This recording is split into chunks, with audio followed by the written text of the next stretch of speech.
D. Mace, Finnegan, and Donick, 1025, 1063 The Game. Broadcasting from the Busy Bee Plumbing, Heating, and Air Conditioning Game Nashville Studios, home of the $99 yearly Beehive membership where the buzz is always about great service. Willie Donick, Derek Mason, Adam Vingan, David Janes here with you today. The king is dead. The Kansas City Chiefs lose the Super Bowl to the Philadelphia Eagles 40-22. And we will talk a lot of football today. But before we can get to that, we have to address something that led to a spirited argument between the four of us last night. And we just have to bring the absurdity of this argument to the people. Just to set the stage.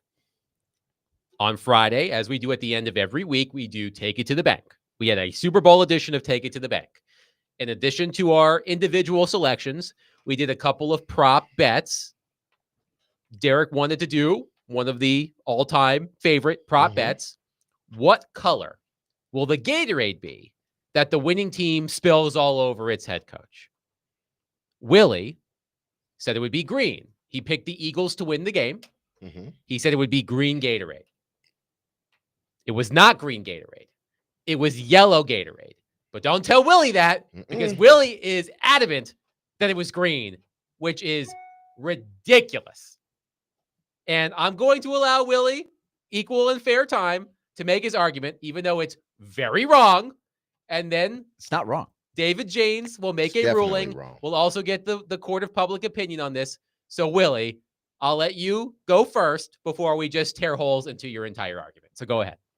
Okay, well, first of all, when I guessed green, I had in my mind lemon lime Gatorade. I object, Your Honor. Let him finish. Okay. Wait, let him finish, and then I'm just bad. In my mind, I because that's the original kind of Gatorade. Now, Derek, you played football your whole life. You played a lot of sports. You played in the NFL for a long. Did you ever have? Because when we got into the dispute, David sent me a picture of a darker green green Gatorade. apple Gatorade. Green apple. Have you ever had green apple Gatorade on the sideline of a game? Ever? Green apple? Green No. apple, the No, dark green. I can't Athletes say that don't drink that. I can't say that I've had green. Okay. Well, when I was at Michigan State, yes. On the sideline of a game. Yes. I was in Darker, that's different. dark green. That's different. We're a green team. So it happens. Okay. So maybe like once in your Exactly. life. It's not like Commonly, though, is lemon lime Gatorade on the sideline of games? yeah, it is. Yeah. It is. Yeah, okay. So that's what I had in mind when I said green, because all of my friends, I don't know where you guys come from. I don't know where Gatorade's come from. We always call that green Gatorade because it is called lemon lime. A question for you, Adam. Is lime the color green? Like when you go to the grocery store and get a lime, is that green? Lime is green. Yes. I have a question. Thank you. What color is lime? I'm making my Now argument. he's making his argument. I'm making He's my making his argument. But I just want He's to know. giving half the story. Last I checked, when I go to a grocery store and I want to get some limes, I go to a group of fruits and I look at green fruit. I say, I think that's probably the limes. That's probably lime. That's green. Okay, lemon lime. No. Here's the other Discuss the lime part. Okay, Discuss the lemon part. Hold on. Discuss The other lemon thing part. is, as soon as that Gatorade gets dumped on Nick Sirianni, the first thing that Kevin Burkhardt says, the Eagles, green Gatorade for the green of the Eagles. So Kevin Burkhardt, first impression, when you look at that, it's green. Now, is it the darkest shade of green? No. Is it called lemon lime? Yes. So it is, by definition, half yellow and half green. You put those two colors together, it looks green. It is a shade of green. It always has been. I showed you guys a picture of this. Those that are watching on the YouTube or the Twitch, you tell me that is yellow. That is green. Your Honor, he didn't submit that into evidence. He didn't. So he's leading the witnesses. And then here's the last thing. You guys have been trying to get me on this. Well, Gatorade tweeted officially it's yellow. The first 5 replies are all, no, it's not. It's green. So the people see the color. Now, you guys are both, interesting enough, wearing a shade of green. So We're the that same just, color that- green I mean, look at almost, this. If yeah. you're watching at home, these guys have a shade of green. There are a lot of shades of green. A lot. The Eagles have a shade of green, which is very unique. It's a very dark green. I The believe that's Celtics, jade green. the Celtics have Kelly green, Mhm. right? The Dallas Stars have victory green. There's a lot of shades of green. Lemon lime qualifies as a shade of green. And my last point will be this. No athlete who is guessing on a Friday before the Super Bowl, when they say green, which I did, is referring to green apple Gatorade. That's some drink you get at the convenience store when you want a different flavor. Athletes on the sideline are drinking the lemon lime Gatorade that is that color. That is green. I rest my case. All Well, right. no, one second. D-Mace, you're an ex-athlete. Yeah. What do you call it? Willie, based on my experience, and I would be considered an expert. Yes. We say, can I get the yellow Gatorade?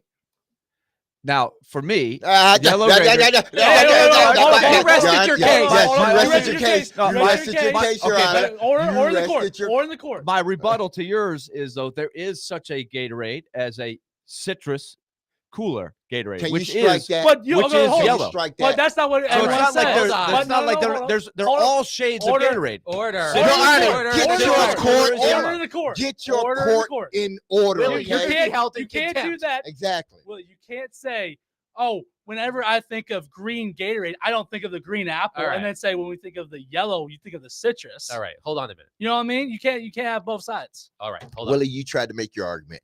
Keyword try. Okay, so let me just state for the record some facts. Number one, we don't refer to Gatorade by its flavor, right? You ask somebody what their favorite flavor of Gatorade is. They don't say, "Man, I love fruit punch Gatorade." No, it's red Gatorade. Mhm. I love Glacier Freeze Gatorade. I don't know what it's purple or blue. I think it's like mostly purple. When you say I love lemon lime Gatorade, no, it's yellow Gatorade. No. I have two exhibits that It's I would like. it's you can refer Your to it as Honor, yellow he or had green. his Yellow time. or green. He Hey, had his Willie, time. I will. Willie, you I'll will have a mute your chance to mic. make I'll your mute your closing. mic. You'll have a I chance to see. make your closing argument. Exhibit A: the official Gatorade X account tweeted after the game. It was yellow. That's number one. Okay, You so can really Gatorade stop right itself there. said it was yellow. Exhibit 2: I looked up the ingredients of lemon lime Gatorade. The last ingredient, yellow 5. Did it say There green is no 7? green in the ingredients. Yellow 5. If you think that lemon lime Gatorade is green, you're wrong and you're a stupid person. I rest my case. Mm. The word Willie, lime. when Lime you is in the title. Lime Willie. is green. Willie, Look at the replies of the Gatorade tweet. Willie, I would when you enter repre- that into evidence. Just read them. Willie, you'll when see you a lot of, represent "What? yourself, you It's know green." what happens. We got the dream team, Well, man. Okay. I brought my own representation. I didn't want to just represent myself. I did bring in Jackie Childs. And when I asked Jackie about this case, and I told them that D Mace and Adam and perhaps the commissioner are very much against me. They don't want to give me any points for the pick for the the take it to the bank, Mhm. which is I told Jackie, I said, Jackie, this is a big time competition. Okay. This is Points mean hardcore. every I'm point. behind. I need points. This was his reaction. It's lewd, lascivious, salacious, outrageous. Got chocolate, peanuts, nougat. It's delicious, scrumptious, outstanding. My vacation was restful, resplendent, magnificent.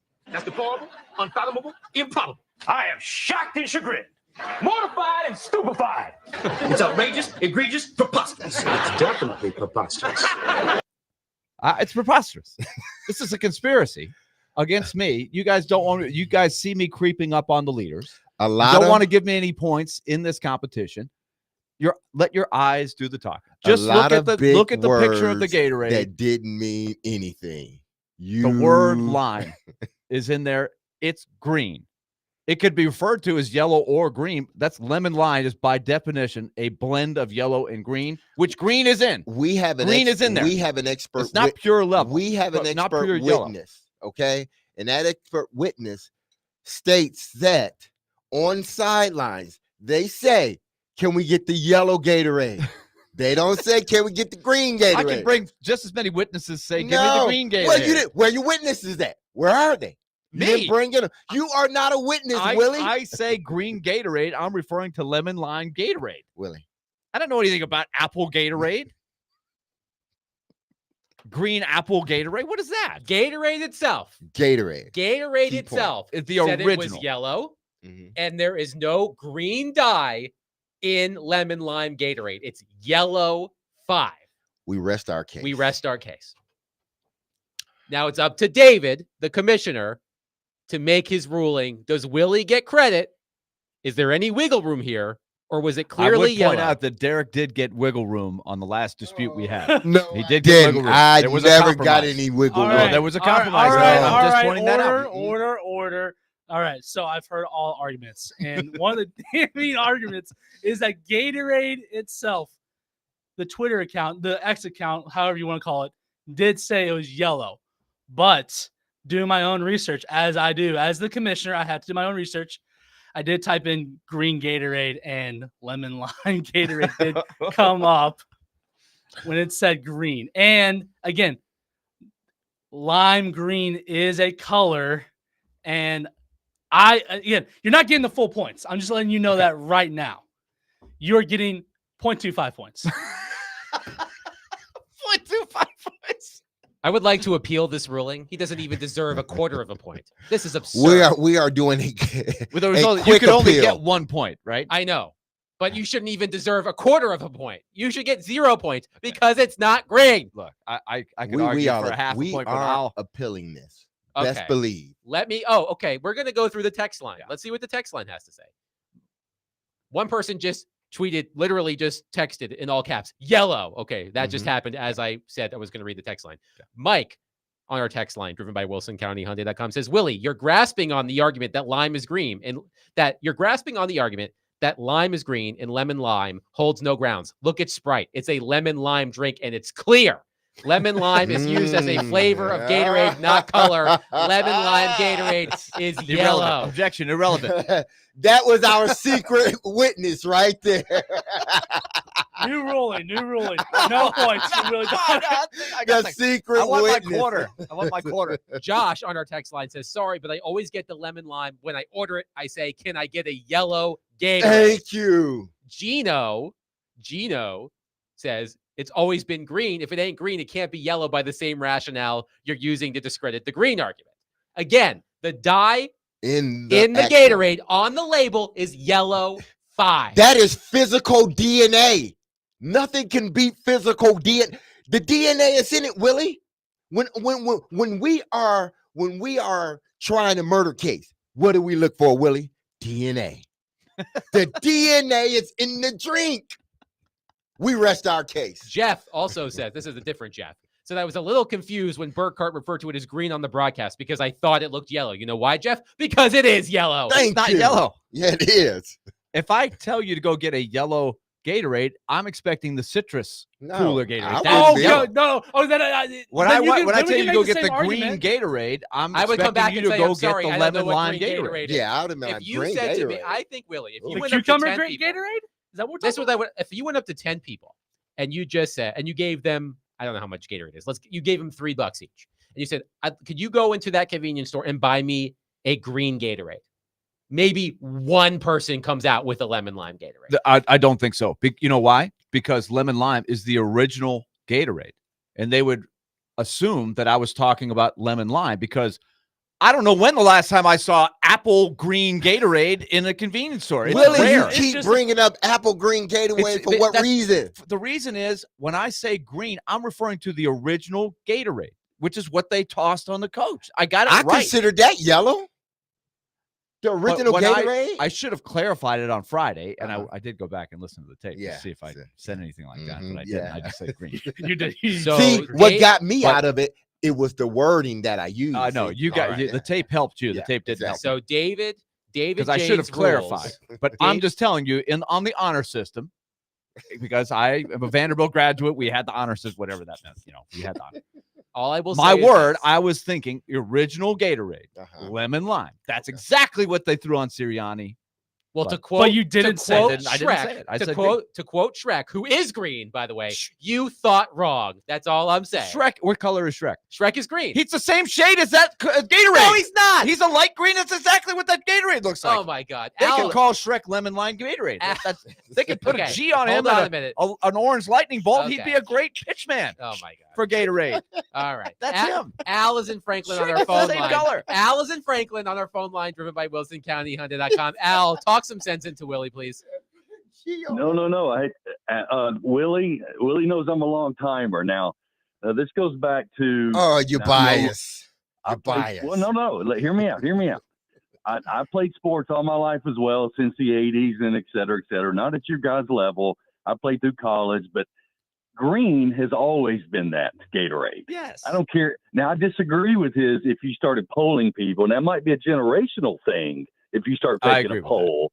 But it's green. Green has always been referred to that. And even, I didn't even know y'all, I didn't catch all Friday on the prop bets here, but there's no way you don't look at that splash, even if you look, it's green. And I'm colorblind. Al Box is colorblind. Well, we can't believe you then. Oh, now you tell us. No. Now you tell us, Al. No. But I'm saying Strike the You can- witness. Strike the there's a witness. difference between I'm colorblind only if I see a comparison or I have trouble. There is no way that was yellow. There's no way. Gatorade And said you it can- was. That's Yeah. all I'm saying. Hey, Gatorade the itself. DNA is in there. Gatorade's wrong. Hold up. Well, one last thing. Derek, which I love Derek. I've loved him forever. But I liked it. The Dream Team analogy. Now, the Dream Team won their court case, did they not, Derek? Yes, they did. The Dream But Team Were won. they correct? Hey, on winning that court If it case? doesn't fit, you know the saying. I'm not gonna finish doesn't it. fit. It must, Hey, it must have quit. regardless You of what can't we win that think. argument using that, because if Yes. you win, Mhm. the whole country's going to know that, well, they won, but they were actually wrong. They were so wrong. But Willie, it is green. It's always been green since the 80s or whenever Yes. it came out. And that's when, Willie, I got your back, buddy. All right. Talk to Al, guys thank later. you very much. Love the Thank you. show, That's love what the I show. needed. Thank I you, needed Al. Al. Thank you, Al. But he still didn't help you. Satisfaction. He didn't help you. No, he made a great art. He and I are in lockstep. I'm sure you paid him. The And we're money. not alone. We're not alone. Look at the replies on the Gatorade. The We first, just read the two repli- replies on the With Gatorade yellow. tweet is, wait a Yellow. minute, that's green. A lot of people say stupid stuff in replies on Twitter. Exactly. And that wasn't even a real Gatorade counter that said that at first. Oh my goodness. So David James has ruled that Willie receives a quarter of a point, Yeah. which I think is generous. I don't think Very. Willie should get anything. I thought I was going to get shut down. This- I'll take the quarter of a point. I deserve a This full will point. go to the appeals process, but before we move on, Scott from Hopkinsville is on our phone line, driven by WilsonCountyHonda.com. Scott, thank you for calling. Go ahead. Yeah, guys, the color of that Gatorade last night in the fishing world, it's called chartreuse. Is that what I should have said on Friday? What color is Yeah. the Gatorade going to be? Oh, a chartreuse. You wouldn't have been, I guess you wouldn't have been wrong or right. I mean, I don't know. It's a yellowy green. Keyword first. Right. Yellow. Yellowy green. It's either or. I Yellow. think either answer should be acceptable. That's what Gatorade should have tweeted. It's lemon lime. But- A lemon is yellow and a lime is green. I would accept either one. What's first, though? Thank you. Lemon. We rest our It rolls case. off the tongue better. Lemon lime. There will be Than a lime lemon. there That's will the only be, reason. It's there arbitrary. will be an appeal. It's There 50-50. will be an appeal. Uh, But David James has ruled that Willie is a quarter correct. I rule he's 3/4 wrong. I mean, literally, the first reply, this like, wait, it's not green. This is the Twitter reply. when you And then have there's this one, to stoop to looking at reply guys on Twitter, should be green. that's when you know. yeah, you lost. Yes. Yeah, you lost. Willie, you lost. We will continue to take your thoughts on this. They're Even rolling somebody in the that text has line. the yellow handle, the Twitter handle says yellow, and the tweet says what? I'll leave it with this from Dylan. I'll leave it from this we will continue to take these throughout the show. But Dylan says, if someone asks me Everyone's get saying them- green on TV, and I'm looking for the green. if somebody asks me, Dylan says on the text line, to get them a yellow Gatorade, then I'm going to get them a lemon lime Gatorade. If somebody asks me for a green Gatorade, I'm going to get one that matches the color of the Incredible Hulk. Boom. 615-737-1025. We'll get into the actual have football that look game. on your face, Willie. We'll get into the Hulk actual is football exactly game. the color of the lemon lime Gatorade. All right. We'll get back into the actual football game after the break. Willie Donick, Derek Mason, Adam Vingan, 1025, 1063, the game.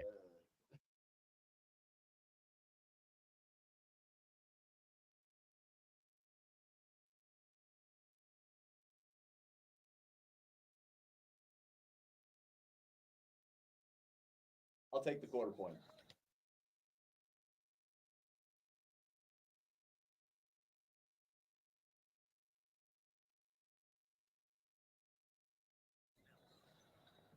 Happy Monday, everyone. This is Derek Mason, and you heard me tell you about Dr. Lodge and his staff over at Cool Springs MD.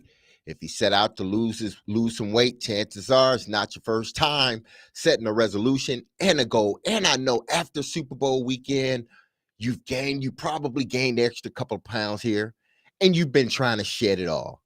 So don't be disappointed, because I got an answer for all of that. My good friends over at Cool Springs MD and Dr. Lodge and his team understands the frustration of this cycle. That is why they offer a different approach to weight loss. Their comprehensive weight loss program is led by Dr. Jeffrey Lodge and addresses the root cause of weight gain with tailored nutrition, exercise, blood test supplements, and more. They will customize a program specific to you and you only. So connect with Dr. Lodge at CoolSpringsMD.com today to schedule your appointment for a personalized weight loss plan just for you. That's Cool Springs MD, where your weight loss journey becomes a success story.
D Mace Finken and Donick 1025 1063 the game. Willie Donick, Derek Mason, Adam Finken here with you. Willie, I will say that there are multiple people on the text line that side with you on our Gatorade color debate. Most people are on the side of Derek and myself and David. But there was one texter who said, because of your, according to them and us, I guess, inability to differentiate between yellow and green. Watch out when Willie drives when the light changes colors.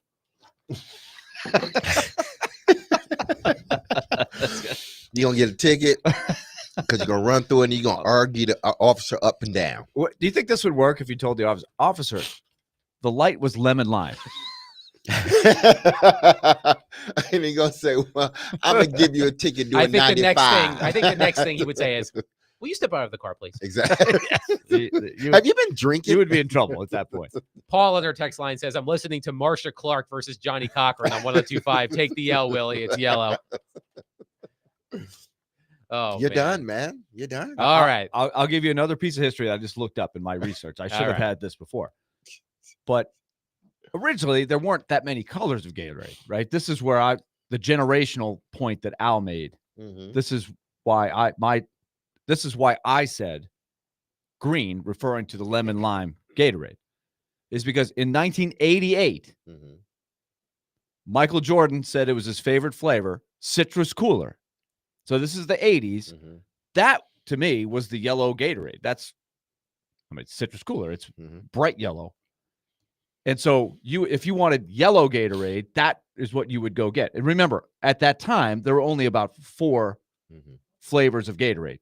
Now they've got, I don't know, they probably got 25. There's like Frost and these conceptual ice, clear. Willie, just like Wait, there's a flavor called conceptual ice?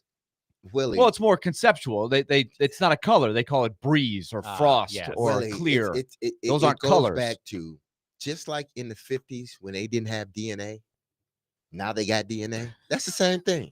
All right. They didn't have DNA in the 50s. I mean, you couldn't test for DNA. I guess you couldn't test for it. But That's now we can. Forensics. Yeah. Now we can. And they have said I'm a child of the 80s. They right? have 88. The citrus cooler. They have said, based upon the DNA that they found within the drink, that it would be classified as a yellow drink. We rest our case once again. We keep on winning appeals. Derek's been watching too much CSI in his spare time. But let's Let's close close it. Let's close out this conversation with Steve on our phone line, driven by WilsonCountyHyundai.com. Steve, thank you for calling. Go ahead. Yes, hello. It's a sad day in America when people want to cheat Willie out of his stuff. Man, Willie's a nice guy. Yeah. And it says on the website that yellow is mixed with other colors to make the lemon lime. I don't But see it's any not- green but it's dye not on green the dye in nutrition there. label there, Steve. Let your eyes tell you. Well, You give just him look his at that. stuff, It's man. great. This is The not man's a nice this- man. Give him stuff. This is not this. What color is the dress thing from a few years ago? It's clearly yellow. Thank you for calling, Steve. Hey, Steve, thank you, sir. Okay. Hey, You Steve, got a appreciate quarter that. of a point. I mean, we want that quarterback. You're not Okay. getting it. Joey from Bellevue says someone needs to buy a bottle of yellow and green Gatorade tomorrow and bring it to the show. I think that's a fabulous Yes. idea. Absolutely. We will do that tomorrow. But let's talk about the actual football Yes. game. Get to it. The Philadelphia Eagles prevent the Kansas City Chiefs from their historic three-peat, winning 40-22. This was the most amazing stat to me out of last night's game, guys. Patrick Mahomes was sacked. This is according to Next Gen Stats. Patrick Mahomes was sacked 6 times, his most in a game in his career. The Eagles generated 16 pressures, and they did not blitz a single time in this game. I think that analytically and visually, you could make an argument that this was the worst game of Patrick Mahomes' career. The Eagles defense completely bottled him up. Not to be confused with the Gatorade bottle, but they completely bottled him up. I think the fact that the Eagles were able to do that without running a single blitz was astounding. They did, and I'm sure you'll remember this, Willie. They did to Kansas City what the New York Giants did to New England. They didn't have to blitz. They had Strahan, they had Hugh Manure, they had Justin Tuck. Justin Tuck. And it was another Jason Pierre-Paul. Jason Pierre, and he was a rookie, I think, or Yeah. a second-year player. I don't think he was there in the first one. He was there in the second one. So he was a rookie. But the concept was to get to Brady, you got to Absolutely. get to him with the front four. Exactly. You cannot blitz. You got to be able to get pressure and collapse the pocket without blitzing, because the minute you blitz, that's when you expose yourself to quarterbacks like Patrick Mahomes and Tom Brady and Peyton Manning. They want you to blitz because they got a hot built in everywhere, and they know exactly where it's coming from. They were the Philadelphia Eagles from the start, and people should have saw this throughout the year and really throughout the playoffs. Philly was able to win largely in part because their defense never had to blitz. Your back end benefits from that so much when there's an extra guy in that zone hole. Patrick didn't see a few of those extra guys in the zone. That's why it was a pick six and an interception late in the game. Why? Because they were able to keep that extra guy in coverage that Patrick Mahomes didn't see. So they did a brilliant job. This and this goes to what I think, at least I try to convey to Titan fans. You don't need Patrick Mahomes. You don't need Jaden Daniels. I would love a Jaden Daniels. I would love a Patrick Mahomes. But you don't need a Lamar Jackson. You just need a guy that knows how to play the game. And that knows how to play the game in big moments that's not going to mess the game up. And then you surround them. Why do you think the Titans got to the AFC Championship game? Not because Ryan Tannehill was just horrible or anything. He did exactly what the Titans wanted him to do, and their defense took care of the rest. We can win a Super Bowl with a good quarterback. You don't need an elite quarterback. But if you get a good quarterback, then you better be elite in other areas, mainly on the defensive end. And you got that's play what Philly well, was able to do. Right. You got to play well in the big games. Yeah. The other thing I would add, Bill Barnwell made a really good point, is I think sometimes you could get pressure on a quarterback like Mahomes, but Mahomes is so good at escaping, scrambling, and finding guys. And even with the guy back in coverage, maybe he still finds more guys. Like it was incredible. His first half stats were anemic. Like he had a quarterback rating of 1 or a QBR of 1. And so that was the point that Barnwell made, is they didn't let him out, right? They were getting to him and sacking him or forcing him into just, wild throws. And they got a couple interceptions because of it. One where the guy just drives the tackle back into him and it throws his timing off. Yeah. And affects the throw, and the guy makes the diving interception right before the half. That's all pressure. How many times let's take the AFC Championship game the Titans played against the Chiefs in Arrowhead. End of the first half. Good pass rush. They're coming in on him. He escapes. He runs, and it was like a nightmare for the Titans. It's like, wait a minute. They can't just get him.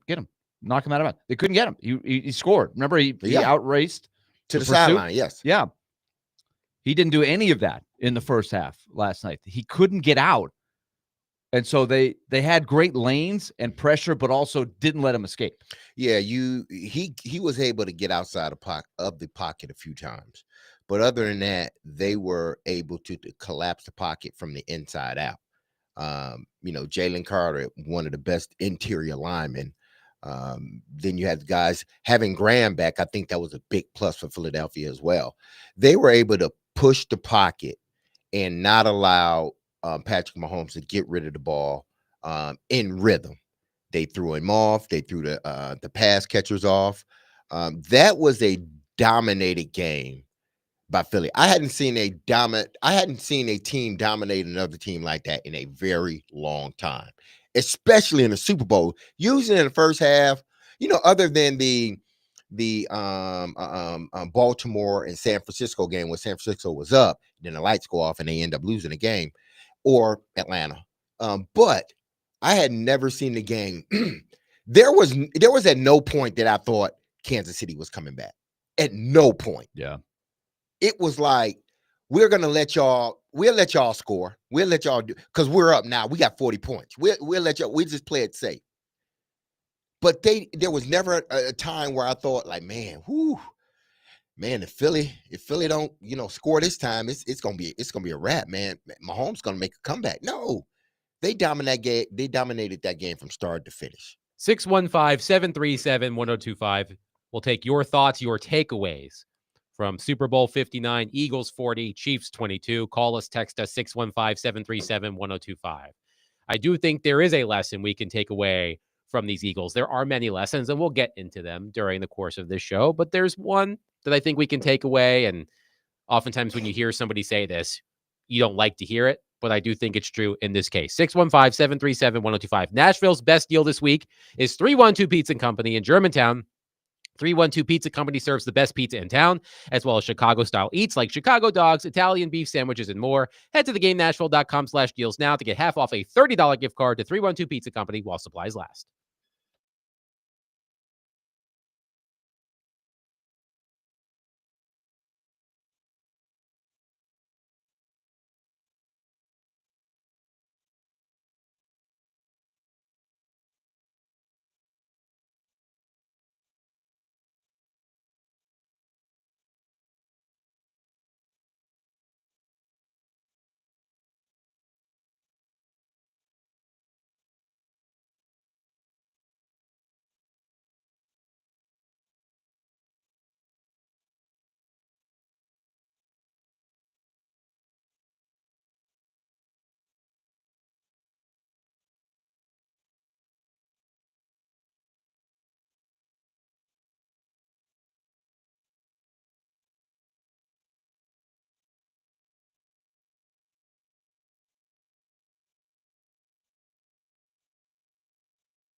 D. Mace, Finnegan, and Donick, 1025, 1063 the game. Willie Donick, Derek Mason, Adam Finnegan here with you. In the wake of the Eagles' Super Bowl win against the Chiefs, a lot of teams are going to be looking at the Philadelphia Eagles and saying, how can we do that? How can we be like that? And we'll talk about that specifically as it relates to the Titans as well. But if there's a lesson that can be taken away from the Eagles in their title run, as Bill Barnwell writes on ESPN, it might be one that's hard to follow in the modern NFL. And it's something I hate hearing myself. Be patient. As Barnwell writes, Philadelphia ownership didn't fire Howie Roseman when Chip Kelly pushed him out of power in 2015, or when the fans were chanting "Fire Howie" in 2021. He has proceeded to build what has to be considered the league's best roster over the past 3 seasons. If I recall correctly, the decision by the Eagles to draft Jalen Hurts in the second round in 2020 was seen as controversial because Carson Wentz was still on the roster, if I have my timeline correct. But despite plenty of challenges, I mean, think about this season. 4 games into the season, Nick Sirianni was being asked about his job security. So as much as it stinks to wait for things, to quote Queen, I want it all and I want it now. Unfortunately, it doesn't always work that way. The Eagles are a perfect case of sometimes it pays to be patient. Yeah, it does. And it seems like there's sort of, I guess, 2 ways you can win a Super Bowl, I believe. Outside of just, hey, listen, there's a lot of just luck involved in all of this. We never thought that Kansas City would have the game they had last night, but they did, and it happened. And Philly played damn good. So there's sort of these certain ways that you can build a team. You can do it like Philadelphia and build through the draft, mostly. But again, you go out and get your top flight receiver in AJ Brown. You add a couple more pieces here and there. But for the most part, you're building through the draft. The guy that is leading your team is the guy that you drafted in the second, third round. And Jalen Hurts. He was a second round pick. Yes, then you go out and you get 2 pieces, one after another. You go get AJ first, then you come back and double it up with Saquon Barkley. So now we got this 3-headed monster, but we got a young enough team, and we built this team through the draft, and these are good players that are developing. You do it that way, or you can do it the LA Rams way. We got a draft, but we're gonna buy, we're gonna go out and we're gonna trade for a quarterback. We're gonna do this, we're gonna do that. And then we're going to win a championship. But the part about it that, people are missing, that Philadelphia is in a much better place than the LA Rams was after they won the Super Bowl. Philadelphia, after winning this Super Bowl, after going to a Super Bowl 2 years ago, they're in a much better place when you're talking about how their team is constructed. Right, Why? because they did not trade Exactly. every single draft pick they had. Absolutely. To build a super team. Exactly. They built through the draft. And the Rams got a championship. Yeah. And that will always be there. Exactly. But the Eagles, Willie, have built a roster that it appears can be sustained over a longer period of time. When you hit on the second round quarterback, it gives you so many good options, and let's not forget that they have signed Hurts to the second contract, and even that looks like a smart contract. Where if I look at his cap hits, they're still reasonable for the next couple years. They've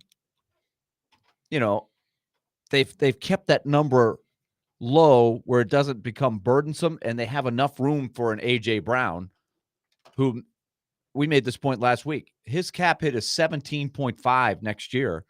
If you looked at all of the receivers on the Kansas City team, they wouldn't add up to anything close to 17.5, even after adding DeAndre Hopkins. But they have the luxury of doing that because Jalen Hurts' cap hit is a lot less. But you cannot overcome. I mean, the fact that they had the chance to go get Saquon Barkley and still have enough room to do that speaks to how well they've drafted, right? They're getting great mileage, as you mentioned. They've hit on draft picks.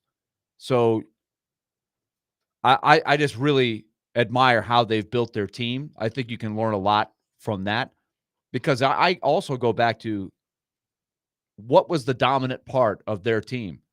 O-line, D-line, right? We could talk a lot about their skill guys. Their but offensive line is apparently, according to the broadcast, biggest. the biggest offensive line ever Yeah. by average height and weight. and 6'6", 338. and we don't even have to talk about the D-line and No. what they did, rushing Patrick Mahomes. Like they had that for a while before Jalen Hurts really came into his own. They were starting to build a good offensive line, and they've put the pieces around it. So hats off to how they built their roster. It's a really good roster all throughout.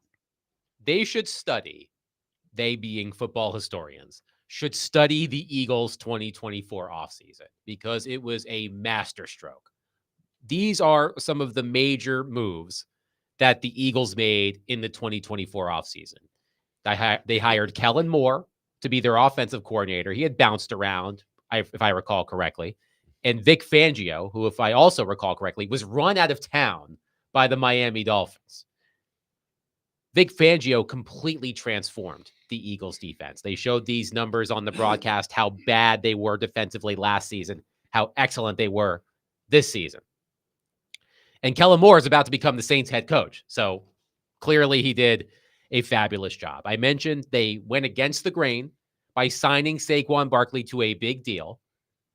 Saquon Barkley was AP Offensive Player of the Year and had one of the best seasons by a running back in NFL history. They gave him 3 years. It was a 3-year, $37.75 million contract after the Giants let him go. They signed a depth linebacker off the Saints roster named Zach Bond. And even if you're a Saints fan like I am, you're like, Zach Bond? They signed him to a 1-year deal worth $3.5 million. All he did was become a Defensive Player of the Year finalist by the Associated Press. And here's the important part. Cooper DeJean, who had the pick 6 yesterday, he and Quinyon Mitchell, they were the Eagles' first 2 draft picks this past draft. Quinyon Mitchell was a late first-round pick, I want to say 22nd, and Cooper DeJean was a early second-round pick, 40th overall. The Eagles tied an NFL record for most trades in a 7-round draft last year with 8. One of which was trading up with the Commanders of all teams to get that number 40 pick to take Cooper DeJean. And Quinyon Mitchell and Cooper DeJean were 2 of the 5 finalists for AP Defensive Rookie of the Year. Howie Roseman did an incredible job. I don't know if that is replicable, how impactful their offseason was last year. But that last point, Willie, the drafting of 2 DBs with their first 2 picks, who were 2 of the 5 finalists for Defensive Rookie of the Year. Cooper DeJean makes a gigantic play in the Super Bowl with a pick 6. And they saw a player they wanted. They traded up with a division rival to get him, and it paid dividends. Yeah, and that goes against my general philosophy that you're better off trading down than trading up. But in their position, trying to win, and knowing that the foundation of their roster is set. It's different to me when you have a lot of holes, which is where the Titans are. They've got so many holes to fill. They've got to have more picks. They shouldn't be trading up for anybody. But the Eagles could cherry pick and say, look, we're covered on the offensive line. We're covered over here. We got our quarterback, et cetera. So let's go get a guy that we think fits perfect. But to get big hits on the first 2 picks like that, those guys flourished, and they had the support of really good players around them. So it was a masterful job. There's no doubt about it. And let's remember how negative everything was at the end of last season, going into that offseason. They were calling for Nick Sirianni's head. A.J. Brown was calling radio shows. Like, it got nasty. Even at the beginning of this season, I believe they started the season 2-2. Yes, they opened with a win against the Packers. They lost in Brazil. They lost to the Falcons. They beat the Saints. They lost to the Bucs. They were 2-2 entering their bye week. And Nick Sirianni was being asked if he felt safe about his job. A quarter of the way through the season. Yeah, they've been able to, because of what they've done in the front office and how they've developed their players, not just the front office, because, listen, we can, go scout these players, whatnot. If you can't develop them, why are you our head coach? That's what it's about, developing these guys that we're going out that you say you want, that we're going out and get. It's not only that they've been able to develop, they've had this system. They've went through 3 offensive coordinators in 3 years. Shane Steichen, Brian Johnson, and now they got Kellen Moore. And through all of that, Philadelphia, from an offensive standpoint, they didn't drop much, or they didn't get sort of deviate from what they want to be, a running football team that can play action, pass, and throw the football. They've been able to do that pretty much all 3 years with 3 different coordinators. Now, Jalen Hurts, his season wasn't as good last year, and he was dealing with a bunch of injuries. Come out, he had been dealing with a bunch of injuries. It just seemed like this year, this team looked a lot different. Why? Because those younger players started to mature a lot more. They started to develop. Then you got these young guys that you bring in, coupled with the guys that are already there. The locker room that they have, even though there are things that have been said.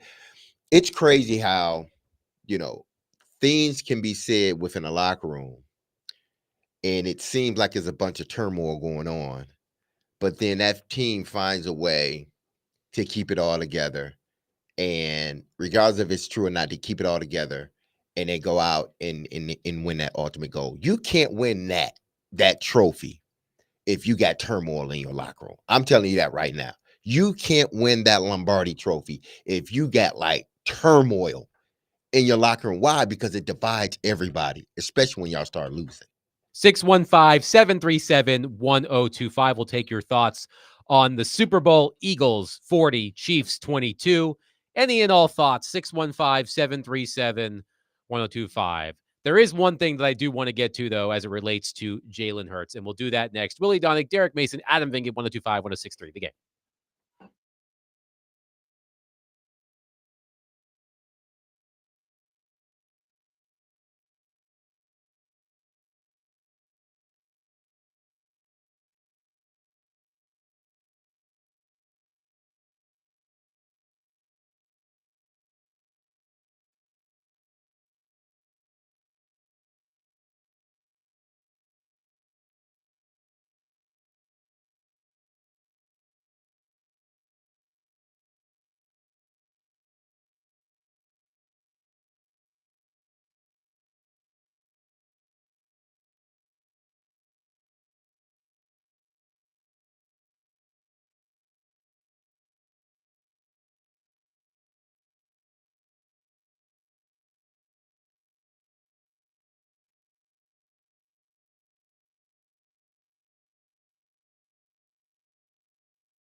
D. Mace, Vinkin, and Donick, 102.5, 106.3 The Game. Broadcasting from the Busy Bee Plumbing, Heating, and Air Conditioning Game Nashville studios. Home of the $99 yearly Beehive membership where the buzz is always about great service. Willie Donick, Derek Mason, Adam Vinkin here with you talking the Philadelphia Eagles defeating the Kansas City Chiefs 40-22 in the Super Bowl last night. We'll talk to Teron Davenport, ESPN NFL Nation Titans reporter at the top of the next hour. Teron's a Philly guy, right? From that area? Yes, sir. Yep. Be curious to hear his thoughts on the Eagles win and the celebrations that took place in that city. I just hope that they greased the polls this time. It didn't work. I can already confirm that. I had a friend of mine who lives right in downtown Philly, and she is not from Philadelphia, so it's nothing against the Eagles or anything, but she just held her phone up with a video outside her window, and you could hear people honking continuously, and the game was still going on. It was just like nonstop noise. She was like, "I'm not looking forward to the rest of this night." I'm sure she didn't get much sleep. So I saw this tweet from our very own Jared Stillman, and I'm sure Jared is going to talk more about this on his show starting at 2:00. And I'm not picking on Jared here, as I usually do. But he had the tweet that said, quote, "The Eagles winning a title should give all of us who don't live in Kansas City, Cincinnati, Washington, Buffalo, or Baltimore hope." And my read on that is Patrick Mahomes, Joe Burrow, Jaden Daniels, Josh Allen, Lamar Jackson. I believe what he's trying to say, and he'll tell us at 2:00, is that the Eagles won the Super Bowl with Jalen Hurts.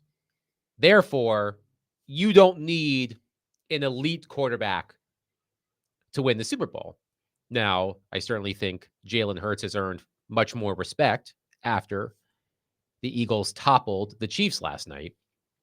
And I understand that Jalen Hurts, he doesn't have that standout trait that separates himself from his peers, like Joe Burrow might, or Josh Allen might, or Lamar Jackson might.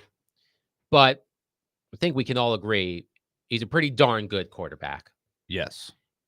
And I would like it to be that simple, that you don't need to have that top of the line quarterback in order to win the Super Bowl. But then I saw this from Nick Suss of the Tennessean, who was at the Super Bowl. And he had a story today. Here are some pointers that the Tennessee Titans can take from the Chiefs and the Eagles in Super Bowl 59. Quote, "If the Titans learned anything from the Philadelphia Eagles 40-22 bludgeoning, good word, of the Kansas City Chiefs in Super Bowl 59 on Sunday night, it's a rather easy lesson. The way to beat the Patrick Mahomeses of the world is simply to assemble the best and most talented roster the NFL has seen in roughly a decade, surround them with experienced and top of their field position coaches and play callers, and rely on an organizational structure that has existed for more than a decade with a culture that leads to consistent commitment from ownership and success on the field." Otherwise, that's about it. So it's kind of a long list there these guys. So, Derek, I think you were making this point earlier that Jalen Hurts, if you're just doing that, let's rank the quarterbacks. You're going to have all of the quarterbacks I listed ahead of Jalen Hurts. Oh, absolutely. Right.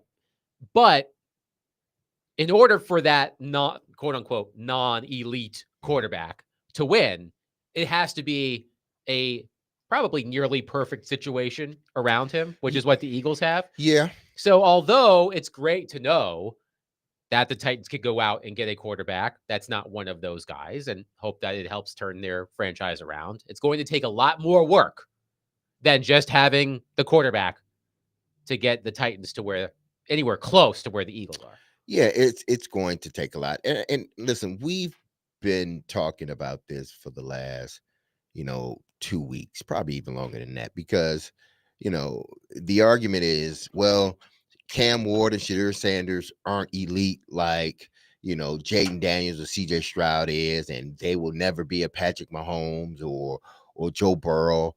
It's like Patrick Mahomes, Joe Burrow, those guys don't come out every draft. If you're looking for elites, that's why there's tiers in this league. It's tiers for a reason, because it separates one group of elite guys from the others. We know who the elite guys are. We can name them quickly. It's 4 or 5 of them. But everybody else under there, teams understand that, okay, yeah, we don't have that elite quarterback, but let's just have a quarterback good enough to win us football games, good enough to move the offense the way it needs to be moved, good enough to be a leader. He doesn't need to be Patrick. He doesn't need to be Lamar. He doesn't need to be Josh or Burrow. He doesn't need to be those guys. What he needs to be able to do is run the offense efficiently. Don't make any mistakes and be the reason why we are losing, and don't be the reason why be the reason why we're winning, not the reason that we're losing. So that's why I say in this draft, if they feel that Shedeur Sanders or Cam Ward is that guy, then okay, draft them. But you got to understand, you're going to have to build around them as well, because they're not the Patrick Mahomes. They're not the Josh Allens or the Joe Burrows. Well, let's just say Patrick and Joe, because they were higher drafted in individuals than Josh and Lamar. So when you come out like that, they already thinking you the guy because he was ranked. There's not a guy that is ranked higher than those guys when they came out. But if you think that Shedeur Sanders can run your offense the way you need it to be ran and make more plays than mistakes, then do it. But you understand that he's not elite like those other two guys because you're going to have to surround him with some damn good players. It can be done. There have been plenty of teams that have won Super Bowls with non-elite quarterbacks. But we're just so enamored by the elite quarterback, and I get it because they give you more. What is it? I think one year Aaron Rodgers, his was like a +6 or 7 when he's on the field alone by himself. Everybody don't have a quarterback like that, and everybody. You wish for one, but in reality, it's not. So what do? You build your team around it. That's why the Titans were so successful in the years they were. Why? Because they had a good quarterback that could run the offense efficiently, and they built the team around them, had a damn good running back, a really good defense, and a good offensive line. You don't need an elite quarterback. And anybody that tells you it helps, but it's not the only road to a championship. Hurts is such a unique story. First of all, he's really, really good. I mean, I became a fan of his in Alabama when he got benched. Also, he, I think, came into the right situation. They were still hanging on to being a championship team when he joined the team. They were 9-7 the year before he got there. They actually won their division in 2019. And Doug Peterson was still the coach. The quarterback at that time was Carson Wentz. So they were still hanging on to Carson Wentz. So then the 2020 draft comes along and they take him in the second round. They slipped to 4-11-1. But what's interesting is they sort of start bouncing back. They're reshaping their team, but they had some pieces. He becomes a starter, and he isn't really a great player right away. He only started 4 games. Then he kind of starts, and they're kind of mediocre. They got into the playoffs. Remember, they lost to Tom Brady in the first round. Gave him a decent game, and then they've kind of grown from there to the juggernaut that they've been, minus the dip at the end of last year. But what I think is interesting is he has gotten better. He got to a point where they had to decide, are we signing this guy? And then they signed him to the right contract. It's not too much. It's not too little. It's actually perfect for what they try to do. His cap hit for this year's team was only $13.5 million, which leaves you great leeway to go out and get and maneuver other pieces to help build a strong team around him. Next year, it's a very reasonable 21.8. And then it escalates the final 2 years of the contract to 31.9, 42.1. But hopefully he keeps playing at the level he's playing, and you kind of go from there. But that's a great contract because he's still getting an average, it says, according to SpotRack, of $51 million per year. But it's spread out the right amount of time. It's just I'd like to study how they did that more because that seems like the sweet spot that you're looking for of developing a good quarterback a very good quarterback, and then paying him the right amount of money so that you can still do what you need to do around him. One texter says, I agree with D-Mace. Big fan of Jalen Hurts when he was benched at Alabama. That guy is awesome. The way he has handled himself and puts in work. Another texter says, how are we not classifying Jalen as elite after his college career and how he's played up until now? I think the best thing for him is when he went to Oklahoma with Lincoln Riley, because there was still this sense of, oh, he's not a passer. He's a great leader, but you just can't win a championship with him. That's why they end up going with Tua Tagovailoa, even though he came in when Tua got hurt and ended up winning the game for them.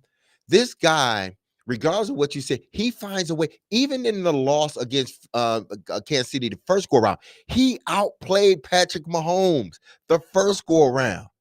And it just so happens, as it always does, it seems Patrick has the ball last, and he ends up winning. That's what happened in the Philly. It wasn't like Jalen Hurts played a bad game. Jalen Hurts outplayed Patrick Mahomes. They end up losing. Came back the next year. They went 10-1. 10-1 as a team before, like Willie said, the sort of the bottom halfway came off for the team. And then they went to the preseason, the postseason, beat up and everything was in shambles. Got smoked in the first round. Looked terrible. But he's always managed to keep it about football and about business. It's like the more you tell him he can't, the more he's going to do it, or he's going to try to do it. He's going to end up being successful. They told him that he wasn't good enough to be a starting quarterback at Alabama. He goes to Oklahoma and ends up being a Heisman Trophy candidate and leads that team. I think they end up losing one game that year. This guy, he does nothing but learn, develop, keeps his head down, and lead a team. When you talk about leadership, he is the quintessential leader. He's a Tom Brady. He's a Patrick Mahomes. He's those guys. He's that type of those guys that have been playing with him the last 3 or 4 years. They will run through a wall for him. They would, because he's been that consummate pro. No matter what's going on in the locker room, he keeps everything about the business. You try to cause a rip between him and his quarterback, he doesn't allow you to do it. We didn't see that in this locker room the last couple of years here in Tennessee. I also think he's a good, unique guy. They know how to run the offense to his strengths, his ability. And you saw it yesterday as a runner. He's such a smart runner. Like his yards per carry, it doesn't show because they run the QB sneak, the push, which again, they had the touchdown. It looked like he was on a conveyor belt. It looked like he was just at the cafeteria. You just stand on there like the tray. He was surfing. Like he was surfing. So his yards per carry because they run that so much. It goes down. But he's such a smart runner when he needs to run. And they run design runs for him. The question, I think, in a couple years will be, will that be tougher for him to continue to do? He's been banged up a few times. He plays hurt. But as he gets more of the cap hit and maybe ages a little bit more, that will be the challenge for him, I think, at that point. But they're getting great quality, bang for their buck with what they've got there. That pass he threw to Devontae Smith to effectively put the game out of reach was a thing of beauty. And it's not something you typically associate with Jalen Hurts, I feel like. But that throw, Derek, as you know, that throw was on a dime.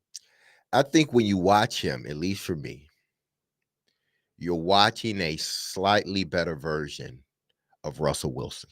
That's what you're watching. A slightly better version of Russell Wilson. Because if you take him out and put him on Jalen Hurts and put him on that Seahawk team, they're still win the Super Bowl the same way.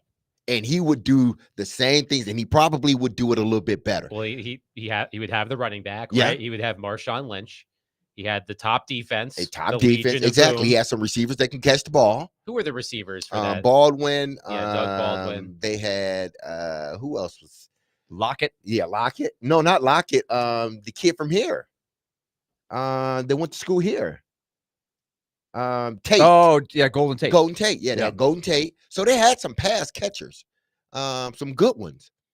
But if you took Jalen Hurts off that team, put him on that team, it'd be the same thing. If you took the Russell Wilson from that year and put him on this year's Philly team, it would be the same exact thing. I think Jalen Hurts is a better leader than Russell Wilson because come to find out, nobody really liked Russell Wilson because of some of the antics. But I think Jalen is a better leader. But if you took one out and put it on the other at the peak of their careers, it will look the same. He has 55 rushing touchdowns. The last 4 years, 10, 13, 15, 14. That's rushing touchdowns. Mhm. So if you look at his passing numbers alone, you're like, oh, not bad. Yeah. Solid. But then you add The rushing. over 600 yards per season for 4 straight years and all those rushing touchdowns. It's just the production is there. 615-737-1025. We'll take your thoughts on all of this. 615-737-1025. Willie Dunnick, Derek Mason, Adam Vingad, 1025-1063. The Game.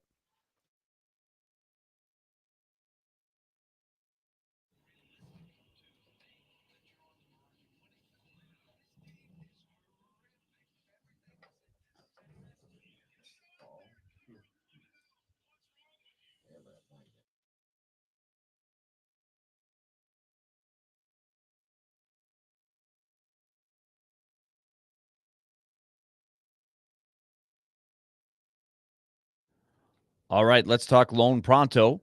They have done such a great job for so long with a lot of people in turning your home's equity into cash for you. They can help you with that, and they can do it in a hurry. It's a much more streamlined process than it used to be. It used to be that there was a lot of paperwork. It was very cumbersome to pull this thing off. Now, Loan Pronto has got a system that you really want to hone in on. So if you own a home, you can get thousands of dollars in less than a week with Loan Pronto.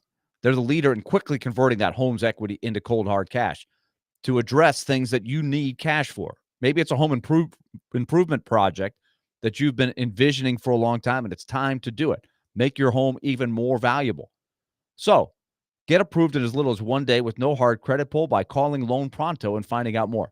615-499-5780 or go to loanpronto.com. That's 615-499-5780 or go to loanpronto.com. Get the money you need. Loanpronto.com. Equal housing lender, NMLS 166-1781. Subject to lender approval, NMLSconsumeraccess.org.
D. Mace, Vingan, and Donick, 1025, 1063 the game. Willie Donick, Derek Mason, Adam Vingan here with you. Quick note to pass along for you Hoopers out there. We're all Hoopers in here. Mm-hmm. Auburn, despite losing to Florida over the weekend, maintained its #1 spot in the latest AP poll. So that means #1 Auburn will still be at Memorial Gymnasium tomorrow. We will discuss that game tomorrow. But Auburn, despite losing to Florida, they remain #1 in the AP poll. Alabama moves up to 2. Florida's up to 3. Shows you how good Florida is. I got to tell you, Tennessee's. My Spartans, #9. Damn, we went down 2 spots. Yeah. But Michigan State's We had a solid. huge win Tennessee this goes down weekend. 1 spot despite winning over the weekend. Right. But Tennessee feels pretty good about how they've rebounded from a little bit of a skid.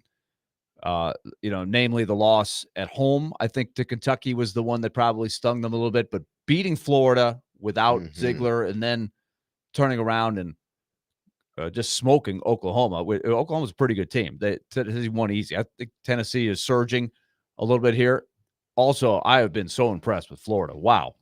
They are really, really good. That big So game this weekend. Woo, tomorrow past night weekend. is going to be, I think, one of the they've had some specs here and there, but the way Vanderbilt is playing this year, and they took care of business against Texas, which was essential, and that wasn't easy at all. Texas is very talented. They got it done.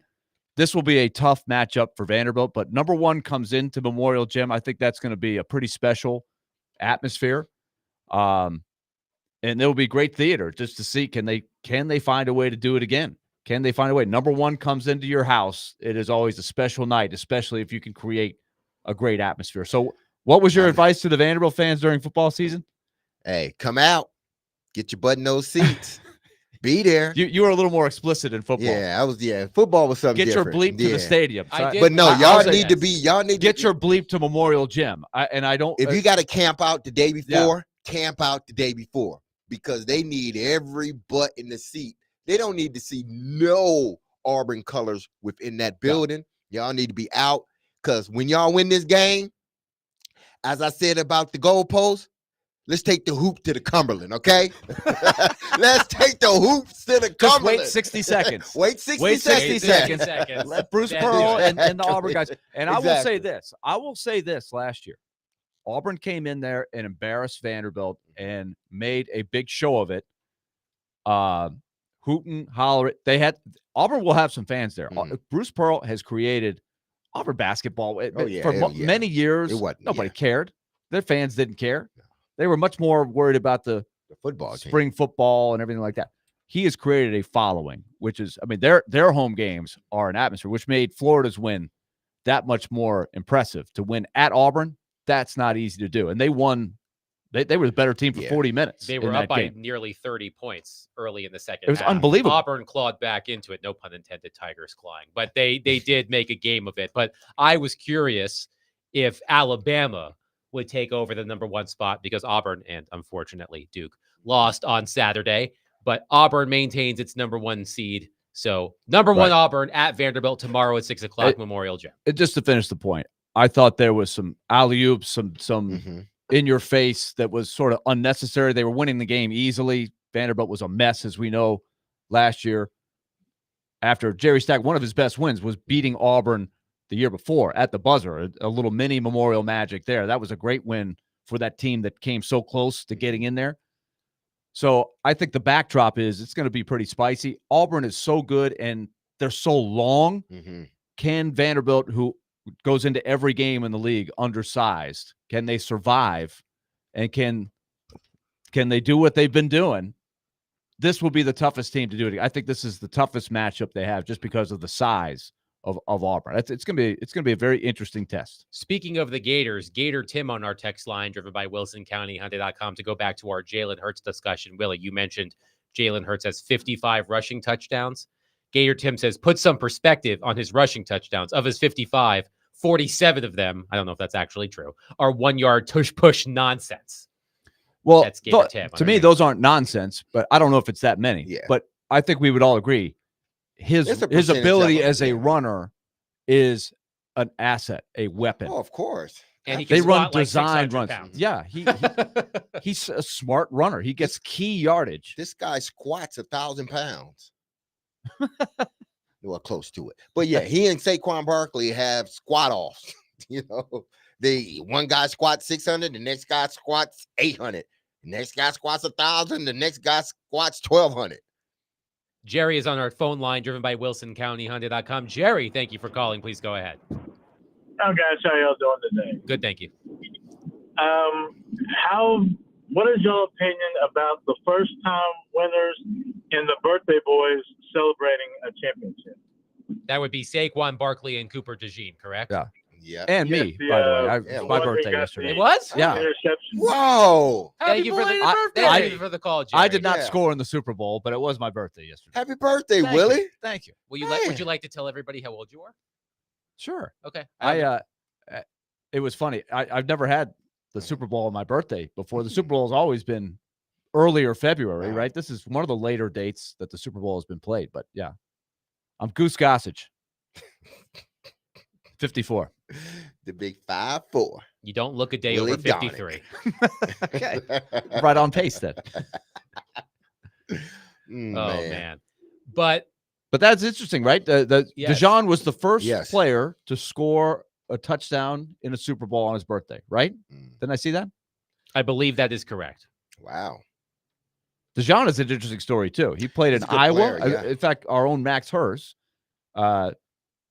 in a relationship that he got a connection, he got a chance for 3 straight years to call the Iowa State Football Championships. Uh-huh.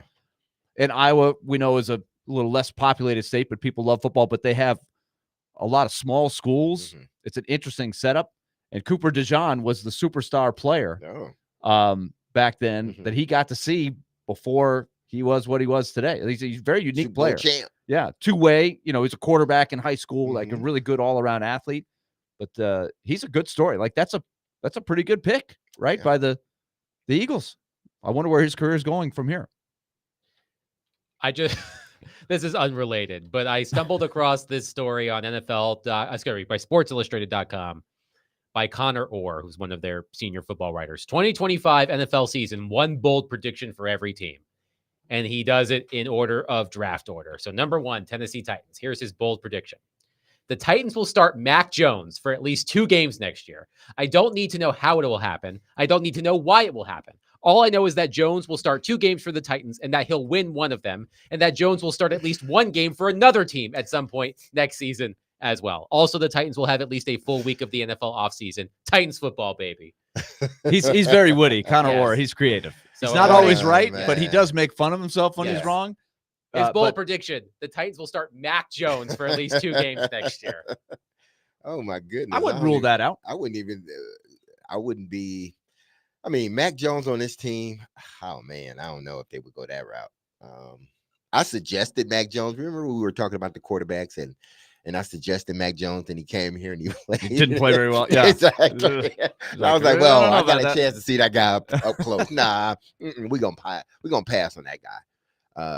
But hey, if Mac Jones is starting 2 games next season and another game for another team, I guarantee you just about Brian Callahan is getting fired.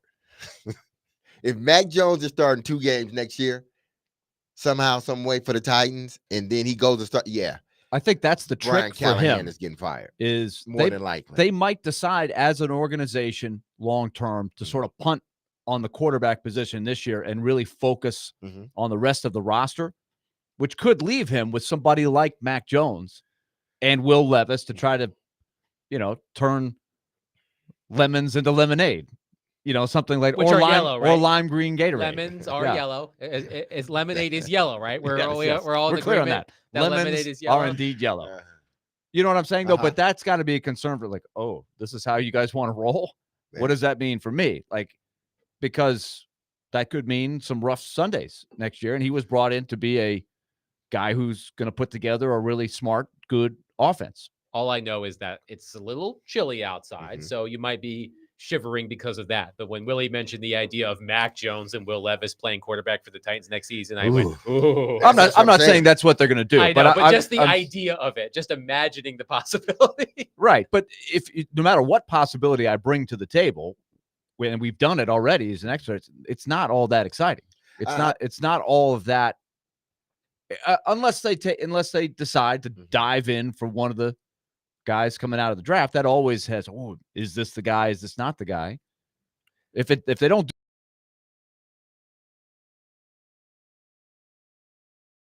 using one of these guys and trying to turn him into whoever, right? A reclamation project. The more and more we get closer to this, and understanding that free agency comes first. So what is it that the Titans do in free agency? That'll tell us a lot about, what angle they are more than likely or closely pursuing or choosing to take. Because I think if they try to build this team up, trying to build the defense up, I think then they're probably more inclined to get a young guy. If they're trying to build the offensive line up via free agency, maybe they want to go with a young guy, a la the Houston Texans, the Washington Commanders, teams like that. And again, he doesn't have to be those guys. He just has to be a guy that can go out there and not lose you games. But what happens is those other guys around him elevates everything else for him. That's what, and listen, Jaden Daniels elevated a lot of people, but him having McLaurin there it helped his situation to have a dominant pass catcher like that, or a damn good one. So when you get whatever they choose to do in free agency, I think it will give us an indication on whether they are looking to possibly go the young quarterback route or the bridge. And even with that, even if they go, say, the bridge route, I think it's going to be more or less like the Ryan Tannehill. I'm starting to think it's going to be more or less like the Ryan Tannehill, because with the Ryan Tannehills, you're able to build your roster. Because why? Because he's a good quarterback and he's going to more than likely win you more games than not. Now, you may not be a Super Bowl contender, but hey, if some things go right, man, we could find ourselves in a pretty good seat, AFC Championship game. I'm starting to believe that more and more, but free agency will give me an indication of what I believe they're going to at least try to do come the draft. 615-737-1025. Some reports surfaced over the weekend about what the Titans could do with the number 1 pick. We'll discuss those next. Willie Donick, Derek Mason, Adam Vinget, 1025-1063 The Game.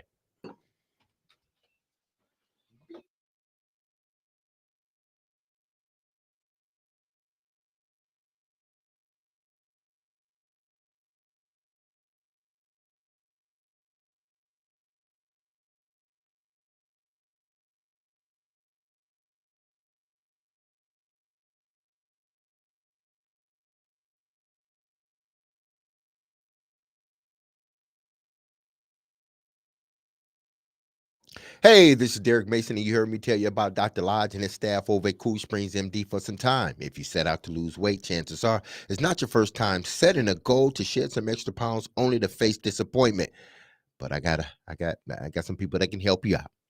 My good people over at Cool Springs MD, Dr. Lodge and his staff understands the frustration of this cycle, and that is why they offer a different approach to weight loss. Their comprehensive weight loss program is led by Dr. Jeffrey Lodge and addresses the root cause of weight gain with tailored nutrition, exercise, blood test supplements, and more. They will customize a program specific to you and you only. So connect with Dr. Lodge at CoolSpringsMD.com today to schedule your appointment for a personalized weight loss plan just for you. That's Cool Springs MD, where your weight loss journey becomes a success story.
Take it away. That's right, Rich. When the Super Bowl ends and clean up all the confetti and all that, the focus immediately shifts to what should be a absolutely wild NFL offseason. Let's focus in on the number one overall selection. Of course, the Tennessee Titans are in fact on the clock. And my understanding, guys, is the Titans are considering all options. It's early in the process, but they're open to trading the number one overall pick. And no doubt there are going to be teams, quarterback needy teams, who are expected to call. Cleveland Browns potentially, the Giants. There are several others in and around the top 10 who are still looking for quarterbacks. Talk to high-level evaluators. The belief is that there are two who would be in consideration for the top pick, Shedeur Sanders and Cam Ward. If the Titans end up trading out of number one, no doubt, Tom, they're going to get a bounty of picks. The choice should be clear as we go on the coming days and weeks, but no doubt the Titans at least are open to it. Take it away. That's right, Rich. When the Super Bowl ends. D-Mace, Finken, Adonic, 102.5, 106.3 The Game. A lot of talk there, Ian Rappaport among them, about what the Titans could do with the number one pick in the NFL draft. Nothing earth-shattering there. Dan Graziano at ESPN.com had his own report. Could the Titans trade out of the number one pick? Graziano writes, quote, "There is still a long way to go until April's draft and a lot of evaluations to make before then, but I've talked to multiple people who think the Titans could trade out of the top pick and look for their quarterback solution elsewhere. That could mean either another shot for Will Levis or adding young free agents such as Sam Darnold or Justin Fields. The thinking is that the Titans roster needs are so extensive that unless they're absolutely sold on one of the quarterbacks as a franchise changer, they're better off seeing what teams would be willing to offer for the pick. If they move back to number one, or excuse me, if they move back to number 2, Browns, or number 3, Giants, or even to number 6, Raiders, or number 7, Jets, they could still land a franchise cornerstone player in the first round and be in position to address quarterback in next year's draft if necessary." Again, nothing earth-shattering there. No. We've talked a lot about the potential of trading the pick, but when we discuss the Eagles, Willie and Derek, about the maneuvering that Howie Roseman did in the draft last year specifically, I think that's another. I was about to say a banned phrase on our program. Can't do it. It ticks something off of the list in favor of moving back in the draft. It addresses the areas of Yes, need. Yes, I'll have to come up with ways to talk around. We were the just banned talking phrase. about this in terms of the quarterback, right? Yes. If they were the Connor Orr, maybe Mac Jones will start a couple games. Yeah. This has just been my mindset. So this is only solidifying what I have felt like from the start is the best way to go. And that is they've got too many holes on the roster to fill with the amount of draft picks they have. Get more picks. Take advantage of the commodity that you have as the first pick overall and use that. And in exchange for that, maybe you have your cake and 82 and the right quarterback that you like is there with the abundance of picks that you have. But be willing to experiment for another year at quarterback. You don't have to get it this year. You're probably not going to win either way. And if you draft a quarterback solely with the first pick and you don't address the other needs, other than try to paper it over with free agents and things like that, you're not putting that quarterback in a great position to succeed anyway. So this only solidifies what I have been thinking from the start. Nothing has swayed me from that. As good as a Travis Hunter might be, whoever you think is the most talented player in the draft, I think it's much more sound reasoning to find somebody who wants to jump up and take one of those guys and take extra assets. I was looking at a story on ESPN.com about all of the trading that the Eagles did in the draft last year. Again, they tied an NFL record for most trades in a 7-round draft with 8. Philadelphia executed 5 trades on day 3. According to ESPN, to that end, the Eagles acquired 2025 3rd, 4th, and 5th round picks via separate trades, believing they were a little light on selections for next year, meaning this year. The Eagles entered the day with 7 draft picks and exited with 6 players and 3 future picks. That was a good move by Philadelphia. But they are afforded to do that. Why? Because the quarterback he doesn't take up a lot of the cap, and a lot of their, good players are young ascending players that are still working under old deals. Under rookie deals. Now, listen, they have AJ. He has this deal. I think Devontae Smith signed a deal this offseason as well, but his cap isn't astronomical either. So Howie Roseman has found a way to navigate through the salary cap. And not only that, I think more importantly is he's getting mileage, or the coaches getting mileage, Sirianni, out of his young players. These young guys that they're drafted are becoming household names. Jalen Carter, one of the best defensive tackles in the league. You look at DeJean, he's a guy that was on the AP All-Rookie team. So they got in some other young guys as well. Saquon Barkley, he's not an old guy. He's 25 years old. So you got a bunch of young guys, 25, 26. You got a bunch of young guys on this team, and they don't take up a lot of the salary cap. So that can afford you to make some moves in the draft, because there's not anything you truly need.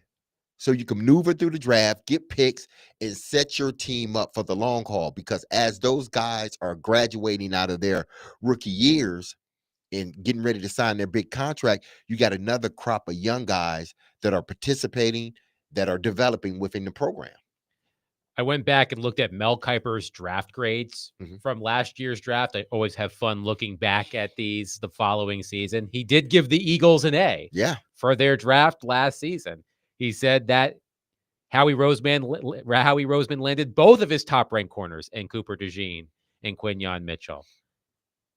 He collected 2025 third, fourth, and fifth round selections, setting up Philadelphia for success in next year's, meaning this year's draft. So if there is a lesson to take, again, from the Eagles, if you're the Titans, I think this confirms, as Willie said, that the best path is to trade away that number one pick. The question is, and we will get into this a lot over the next couple of months, is how far you would be willing to go down. Is it as simple as going down one pick? Would you be willing? Well, we haven't mentioned Aaron Rodgers today. We will discuss Aaron Rodgers throughout the week, because the report is that the Jets will be moving on from Aaron Rodgers. They will be cutting him.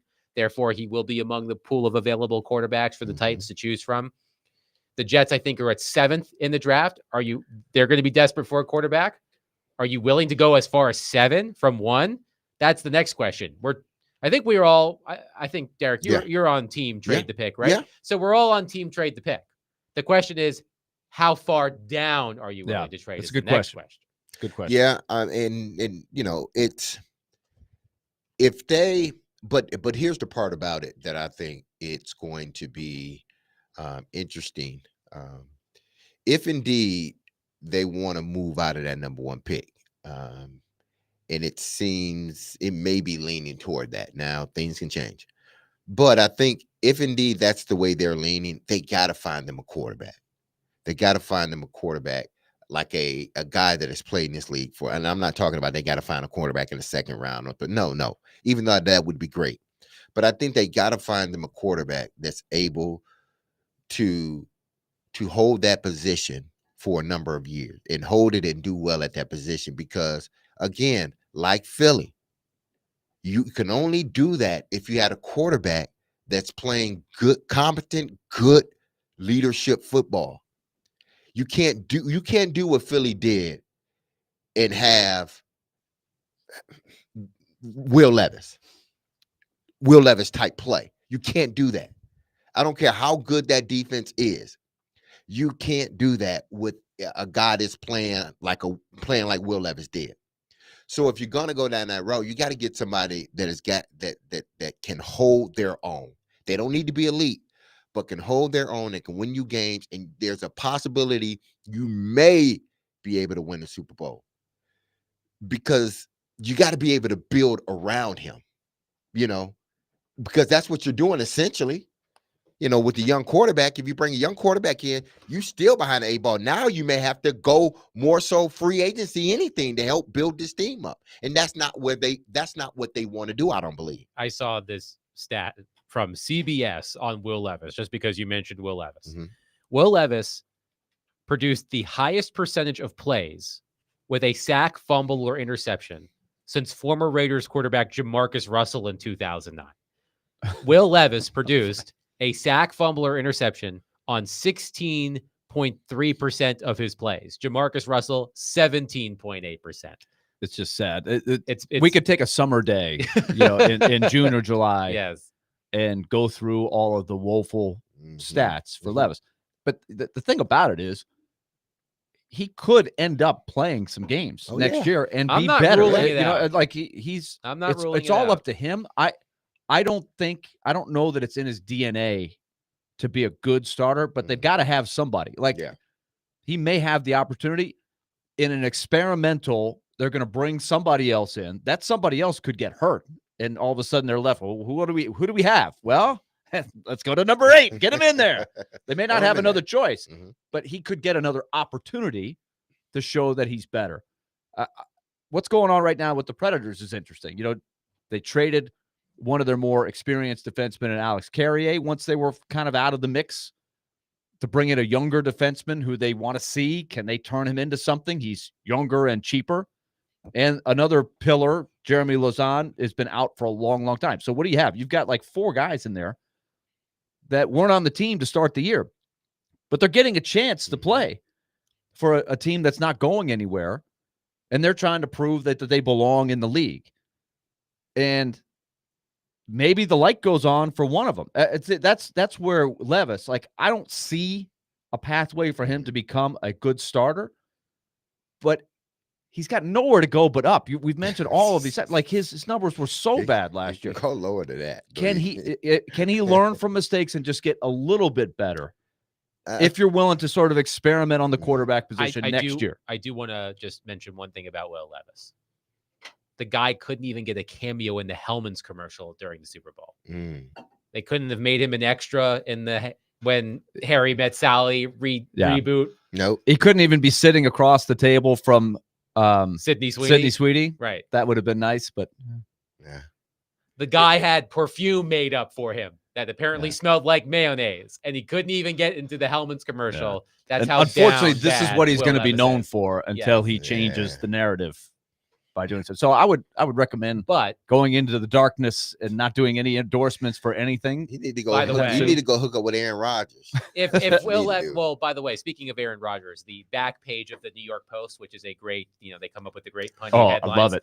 Did you see the headline for Aaron Rodgers? No. Ayahuasca was the headline. They're messing But with, this is with Aaron. This is again why there's no easy solution, right? When you're sitting there going, well, all they need to do is go get this guy or that guy. It looked like a great idea for the Jets to go get Aaron Rodgers. Talk about return on investment in that deal.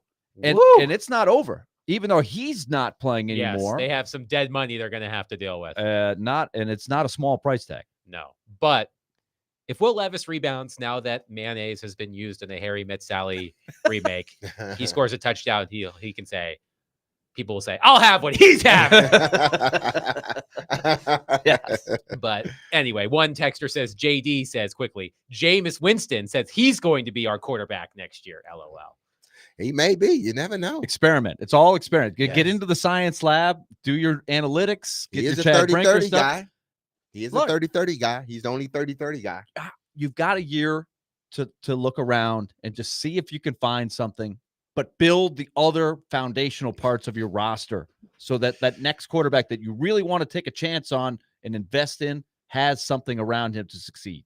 That's what Jalen Hurts had when he became the starter. I'm just bummed for Will Levis that he couldn't be in the same commercial as That was Sidney Well, Sweeney. he'll be a better version. And I said this. I said, I think Will Levis coming into next season, he may not end up being a starter. I don't know.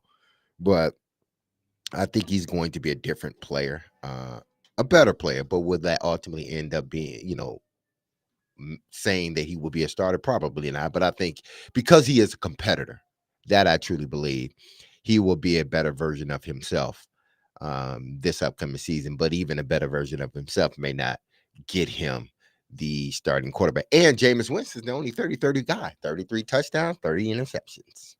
in a Six- league of his own. He is. 615-737-1025. We'll talk with Teron Davenport, ESPN NFL Nation Titans reporter. Coming up next, Willie Dunnick, Derek Mason, Adam Vingan, 1025-1063. The Game.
D. Mace Fingan and Donick 1025, 1063 The Game. Broadcasting from the Busy Bee Plumbing, Heating, and Air Conditioning Game Nashville studios, home of the $99 yearly Beehive membership, where the buzz is always about great service. Willie Donick, Derek Mason, Adam Vingan here with you. Joining us on our phone line, driven by WilsonCountyHyundai.com. ESPN NFL Nation Titans reporter, Teron Davenport. Teron, I know Can we just get it out of the way before Go we ahead, get to Willie. football? Go ahead. The polar bear is back, TD. I got my Mets hat on for you today. It's on. It's on in Flushing this summer. We are ready. Now we have the squad complete. On. Oh my goodness. Yes. No, the roster is not complete. Both Still of y'all would gonna be doing the same like thing to y'all did get this another year. pitcher, but Okay. Yeah, there's always a little piece we got to tweak a little bit. Everybody's cringing and eye rolling in here, At the TD. end But of I the just day, wanted to both get of out of y'all the way gonna be early. crying at the end of the season. Man. not this year. Sound like Cowboy fans. Teron, I know you're a Philadelphia guy. Have you checked in with your loved ones today? Yeah, no, my baby brother, he was texting me all night, saying how crazy it was downtown. He was down there on Broad Street, and then he was over on Market Street, and some crazy person stood on top of the street sign at 16th and Market, and yeah, it's nuts. And it was just, he said he couldn't move. It was just like shoulder to shoulder, fireworks going off. And his joker, he texted me like 4 a.m. saying the Amber Alerts are going off.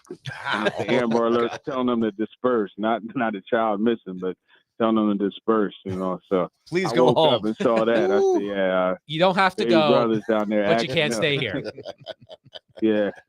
Is what Philadelphia was telling all of its citizens. But as you watched that game last night, Teron, one thing we've already talked about it, a lot of people are going to talk about it, lessons that can be learned from the Philadelphia Eagles, lessons that other teams can take as they try to replicate what the Eagles have done. I know it's more complicated than this, but what's the number one lesson that teams should take away from the Eagles' ascent to Super Bowl champion?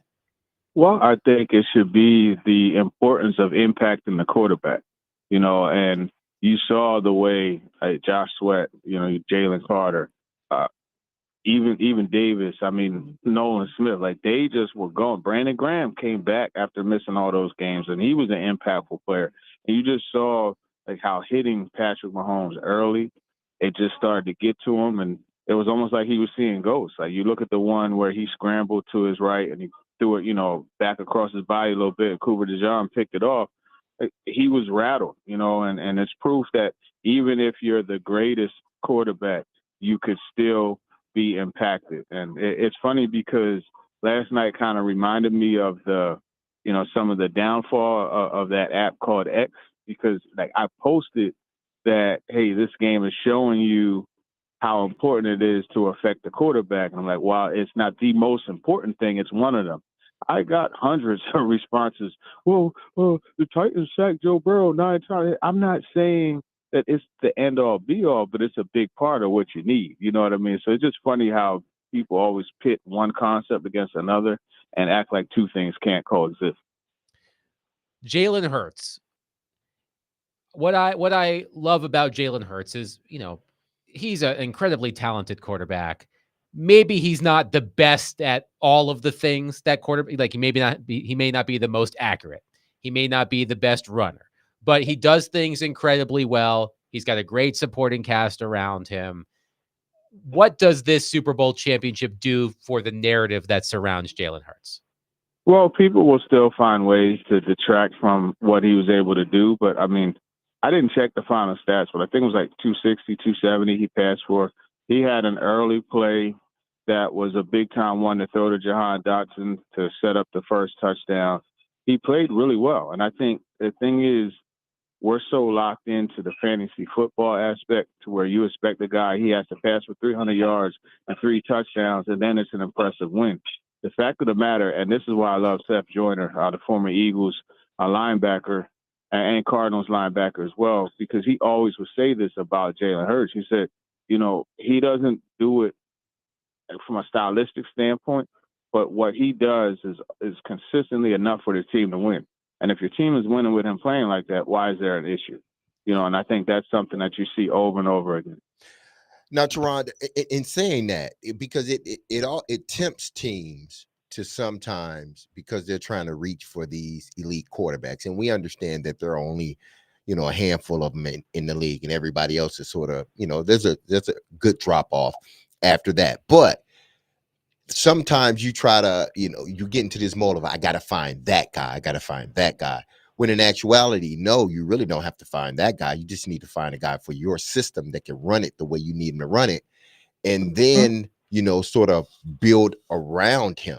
Do you think that, like Adam said, do you think that game could have affected possibly what Tennessee is thinking entering the draft? Or is it just as simple as, hey, listen, every NFL team thinks that, build through the draft, and hopefully we can develop these players, because if you develop the players, that means you're not spending out as much early on for them. So we could say every team think that way, but there are only a few teams, Eagles included, that really hold true to that. Yeah, and they execute it. And Exactly. I think, when you look at Howie Roseman, right, everybody had all this talk, hey, you don't pay a running back, paying a running back, right? The Giants themselves, they said you can't win paying a quarterback $40 million and a running back $10 million. Well, guess what? They just did it, and they were paying a running back 14. So I really respect the way Howie Roseman has taken on the general concepts, right? You build in the trenches, you want to get playmakers, so on and so forth. But he also has bucked kind of the Mekhi Becton is a bust. Well, no, we see what he does well. I know I got this guy Jeff Stoutland here that's going to put him in a really good place, and look at what the offensive line became. So yeah, I mean, I think it gives an example of other teams and how to look at things. But I mean, if you want to talk about the Titans, one of the things Mike Bergonzi talked to at the Senior Bowl, he said specifically, you build from the trenches, you build from the inside out. So I would imagine they're going to look to address that. Now, does that mean you use your top currency, the number one pick on it? No, but I mean, you can build from the trenches. Trey Smith would be a free agent. Josh Smith would be a free agent. So you could, you could do it that way. So building this team, you see, in a way, based upon what you've discussed with Mike Bergonzi, obviously we understand that building through the draft, but then going out, because if you don't believe that a quarterback in this draft is worthy of being picked in the top 10, then obviously you want to move out of that space. But him sort of knowing that and trying to put this team together, it's almost in a sense of what do you believe the Titans will do, or what are you hearing based upon the last couple of weeks in regards to that?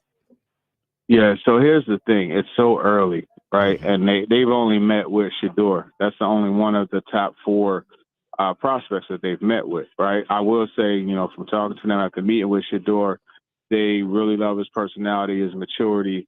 The lights aren't too big. They believe he's someone that does have or has started to show them the ability to be a franchise leader, right? But, you still got to meet with Cam Ward. You still got to meet with Abdul Carter. You still got to meet with Travis Hunter as well. And then it comes down to looking at your board horizontally, right? Is the number one quarterback a better franchise changer than the number one pass rusher in Abdul Carter? And that's what they have to see.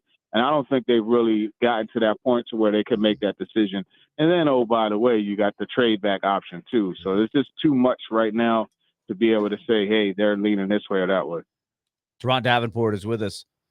Teron, one of the things I watch when I watch the Eagles is their offensive line, their defensive line, so solid. What can you give us in terms of what I know you don't follow them as closely as you did years ago, but how did they build that? Like that to me is something that won't get headlines. Everybody needs to know who's your quarterback and who are your wide receivers, all of those things. But the foundation, they're so solid up front on the line of scrimmage. How did they build that? Well, I mean, they've drafted well. And I think Howie Roseman has shown the willingness to make a deal when somebody's on the board. He's going to go get them, So you do have that. And then you look at sort of offensive line. I mean, I remember 2017, they drafted Jordan Mailata, and this dude never even put on a football helmet before, right? So they drafted him and developed him. Lane Johnson, a 5th overall pick, Landon Dickerson, a high pick. They built through the draft. And then you look at that D line. I mean, they just said, hey, we're just going to bring in the Georgia dudes. You know what I mean? And that's what they did, all with high draft picks. And I think that's really the way they did it is investing in it, investing money. I mean, and also, retaining. Brandon Graham, he's played for quite some time.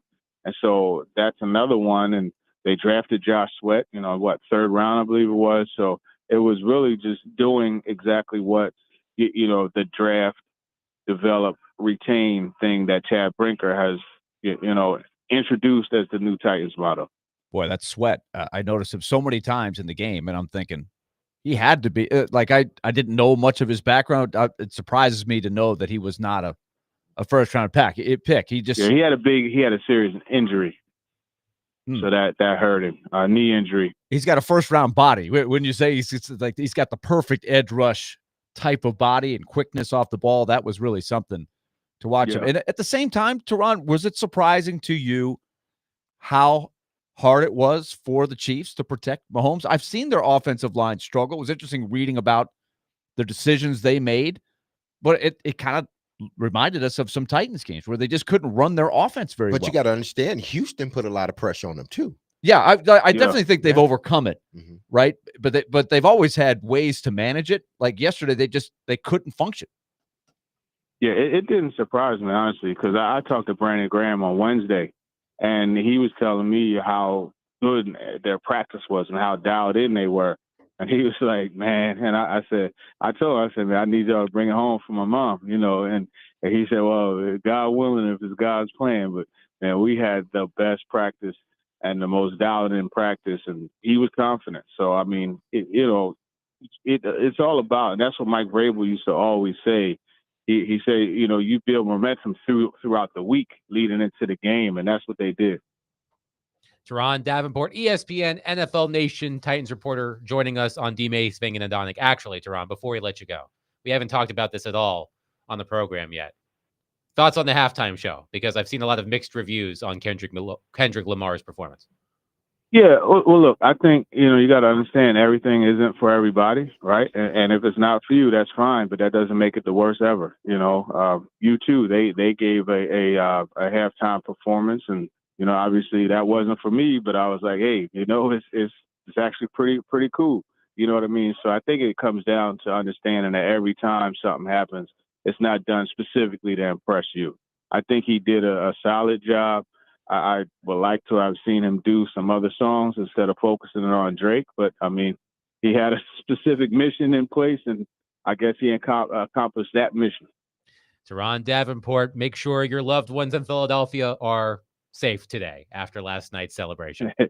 Parade's on Friday, man. So they got to recover. They have to get ready for that parade. Yeah. TD, great stuff. Thanks, friend. I appreciate it. Yep. Teron Davenport joining us on the program. Quick thought on the halftime show. I think we can all agree that the worst halftime show by far. Remember when Maroon 5 did the halftime show about 5-6 years ago? That was terrible. So, but you got to realize, I can go back to when the halftime show was just up with people. Yeah. Well, that was one for all those years. They had some other ones. They're just like, it just wasn't what you wanted to watch. Yeah. Like why would anybody watch? Just like filling time. But that's all it was. Just a bunch out. of people on the field. So it's relative, right? And like Teron said, it just all depends on, do you like the artist? Yeah. Are you interested in him? I thought it was fine. I enjoyed it. It wouldn't be at the top of my list, but it all depends on your musical interest and your age and your. It depends on what you were going in looking for. If you were looking for a bunch of like flash and dance and all this other stuff, all this crazy move like they have done in recent Super Bowl, fireworks going off and stuff, then okay. This wasn't or if you were looking to be able to sing with every song, this wasn't. That's probably not. This was if you just know anything about the music, this was art. That's all it was. It was if you just watch it, if whether you like Kendrick Lamar or don't, that's neither here nor there. But if you just watch it, it was complete art. He's an artist. He don't consider himself, because it's like what I do is an art. Hip hop, when it was brought into the world, it was an art. It was battle. And now it's become something else, and I get it. But he took it back to its purest form. That's what he did. And he had messages throughout the whole thing. Some was directed at Drake, we all know, but there were other messages directed at us as Americans. Right. So, and it may have pissed somebody off, may have pissed some people off. But like Teron said, everything ain't for everybody. Just because it may not be for you doesn't mean it was horrible. It was art. He's an artist. And if you are just looking at it from an artistic standpoint, like my daughter is a fashion person, artsy person. She looked at it and she doesn't like Kendrick Lamar at all. She's Drake 100%. She was like, wow, that is what they're doing. It's artful. So it all depends on how you look at it. And then Serena Williams hit him with the Crip Walk. Exactly. So Serena Williams and Drake, there's something there Right. too, I think. This was my question. I only became aware of the Drake Kendrick Lamar thing. I was probably pretty late to the party on that compared to a lot of people. But what's funny is like when you have that broad of an audience for the Super Bowl, right? You have people watching the Super Bowl, and that might be the only football game they watch the whole year. I wonder what percentage of the people watching had any awareness at all of the Drake thing. Like if you're into that, you knew everything about that. You're like, oh, what's he gonna do? But other people are like, oh, who is this guy? I think if you enjoy, who's Drake? Like they don't even know. Like it's because it's that many people watching. The guy from Degrassi. I think if you enjoy, like, you mean the college music, and you follow, you don't even have to really follow it. But if you enjoy music, sometimes that is just purest form, then you will know about a Drake or a Kendrick Lamar sort of back and forth they've been going through. Just like I'm sure there are artists, that back in the days that had a thing for another, they just didn't like that other artist and you knew it.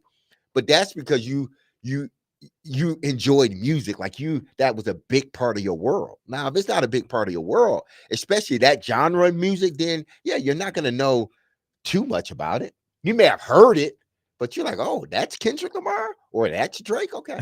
615-737-1025. There's another aspect of the Super Bowl broadcast that is getting mixed reviews. We'll discuss that next. Willie Dunnick, Derek Mason, Adam Vingan, 1025-1063. The Game.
D. Mace, Vingan, and Donick, 1025, 1063 The Game. Willie Donick, Derek Mason, Adam Vingan. Skylar on our text line, driven by WilsonCountyHyundai.com, says, I learned all about the Drake and Kendrick beef from my brother-in-law last night as the halftime show was going on. I didn't even know Kendrick still made music since the swimming pool song, LOL. Well, yeah, he hadn't put out an album in a minute. So the guy won a Pulitzer Prize, didn't he? Kendrick Lamar? Yeah, for I mean, he's accomplished. Well, how many Grammys did he win? He had 5. Yeah. He went last 3 night. for 3 last Grammys. So this last one. Yeah. He won the Pulitzer Prize for music in 2018. Mm-hmm. I mean, he is again, that's why, he is more so in a line of artists that we grew up with, Willie, that it's more about the art of the words. Like it's telling a story, like more so than into all this other stuff that's outside. He's not for pop culture. He's not. Yeah. So. And I think when they selected him, Mhm. they had to know that. Exactly. They did. This will be. But he had the worth it. hottest song out in Yes. pop culture, but he's not really. He wasn't his genre of music, even though it's hip hop. He's still not Right. He doesn't have the pop deep culture. library Yeah. that if you put the Rolling Stones up there, that Exactly. they have decades of songs. They have.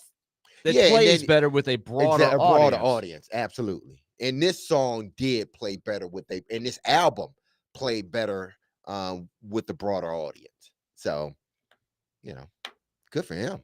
Another aspect of the broadcast that is receiving mixed reviews is the performance of Tom Brady. What's been fascinating about the Tom Brady thing throughout the year is we're so used to when was the last time? Well, I know when the last time was. Tom Brady was a rookie, 25 years ago in the NFL. So it was strange this season to see Tom Brady as a rookie again, learning how to call games. Overall, I would defer to Willie on this as the seasoned broadcaster in this room. I would say that Tom Brady had an uneven rookie season as Fox's lead NFL analyst. And I would love to know what he can do next season, assuming he's back, because there's the whole Raider minority ownership, that's a new word, Raider minority ownership thing. There are questions about whether he will come back. I think he said he is, but you always know that there's always an out in these things. What he can do next season to improve if he is indeed back. So let's get your grade of Brady last night and your overall grade of Brady this season. I think it's about the same. I think he is below average for what is an expectation level of doing games of that magnitude. And I said it before the season started, and this was not just me. It was a lot of people who saw what Fox did. They backed up the Brinks truck to try to get him and enticed him with, this is guaranteed money for a long time, and you will be in the number 1 seat from day one. That was really risky if you actually want high-level broadcasting, how do you know he's going to be that level of broadcaster? And he was not from day one. He struggled early, which is probably to be expected. I thought he improved some over the course of the season. Some, I think, want to see him succeed. People like him. And they would play, watch this point he makes on this. Well, over the 3-hour game, I would hope you have some good insights somewhere along the line. But I just thought in the big picture, he is not as good at pointing out things that the average fan doesn't see as often as let's compare him to Kirk Herbstreit. Kirk Herbstreit, not nearly as not accomplished quarterback at all. He was a decent college quarterback for a fairly short amount of time. He didn't play, but he is very good at circling a player on a play that me as a fan wouldn't know right away, but he would say, watch this defender or watch this receiver or watch this block. There's an art to doing it. Tom Brady does not have a feel as smart as he is as a quarterback. He hasn't learned how to communicate and convey anything but the obvious. Hey, you're trying to get we got to watch out for Micah Parsons here. Well, yeah, everybody knows that coming in, but how? What are they doing? There's not enough analysis there for a guy who should have that mind. Tony Romo is much better at it. There's no the guy he replaced, Greg Olson, much better at it. Much better at it. You can go down the list. The question is he going to get it? Is he going to get better? Or is he really going to start carrying this label? Because it will happen over time. We're like, hey, man, this guy's just not that good. Well, I mean, he got 9 more years to figure it out because he signed a 10-year contract. Right. So hopefully in 9 years he can figure it out. Here's some can get it, right? Yeah, some get it. It was clear the first couple weeks. He's not a natural at it. Some guys can just walk it. Tony Romo, I think it's fair to say, came in. He was just good at it. He was a lot more polished. It's easier for some than others. Yeah. Others have to grow into it. And the question is, will Brady take the effort to grow into it? Will he get better at it? Will he work at it? Or will he just keep showing up and saying, well, I'm Tom Brady and they'll deal with it. They owe me the money either way. I would hope that he really tries to dive into the craft and find ways to get better. I think their thought was this. Because that is, I'm sure that is an extremely hard job to do. And you know, if they threw me in that chair today, I wouldn't be able to do it. It would take me 1,000 hours to figure it out. It's harder than people think. Exactly, absolutely. But I think their thought was, we throw him on with a pro, a guy that knows how to do it, knows how to carry. Kevin Burkhardt, that knows how to carry, even if he may be a little bit off, that knows how to carry it.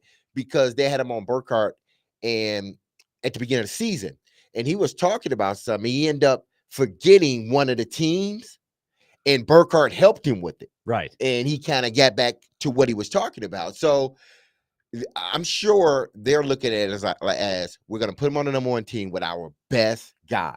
And we hope that it rubs off on him. And as much of a competitor or a perfectionist he was on a football field, I would tend to believe, you know, some of it does. I'm not going to say all of it because it's a different animal. I understand. But some of it has to sort of bleed into what he's doing on there. I think he'll be better next year. But like you said, he doesn't bring anything to the table that you would expect a 7-time Super Bowl winning quarterback. I don't think Tony Romo has a natural personality. I think that's his person. Obviously, Chris Collinsworth. Right. Remember Steve Young when he tried to do it back? He just wasn't really. He did it for a while, but he wasn't good at it. I don't remember him in the booth that much. No, he wasn't. Yeah, he wasn't in the booth a lot. Yeah, he was in the studio. While. He did some games, but he just wasn't good at it. And then they put him on the set right in between games, right, or before the game. So maybe that's what Tom Brady may end up ultimately doing or being one of those guys. But I think he's going to get better next year. But how much better? I don't know. My final point too would be he doesn't make up for it by being naturally funny. Yeah, I don't think he's got a personality that alone. He doesn't. Like a John Madden personality. Gus Johnson, who's a play-by-play guy, so it's not maybe fair to compare him. I'm trying to think of anybody that's been in New England. Do they got personalities? Anybody that's come out of New England, do they have personality? Gronk got the only because he was silly before he came in. Right, but we'd have to see him in the booth. There's a way to translate it in the booth. You're a personality, so you can you're not as in depth with analysis, but you make up like people started mimicking John Madden and say, well, he's pointing out the obvious, but he had a way of doing it that was so funny, and he would the general fan would they would get a kick out of it, and they would see things. He had a way of doing it that overcame anything like, I want to see more in depth about the combo blocks and things like that. My thing with Tom Brady is he almost doesn't feel human, right? I know that sounds strange, You think that's but an AI up there or I mean, Android, with all of that whatever? work he's had done on his face, he might I mean, be there a was a robot. commercial I don't where know. he had to be rebooted. So, I mean, That is true. Again, with all the work he's had done on his face, he might actually be a robot. No disrespect to those of you who use Botox. But he just doesn't feel human sometimes. And as I'm watching him call games, I'm thinking to myself, I want a human moment from you where we're let into the mind of Tom Brady.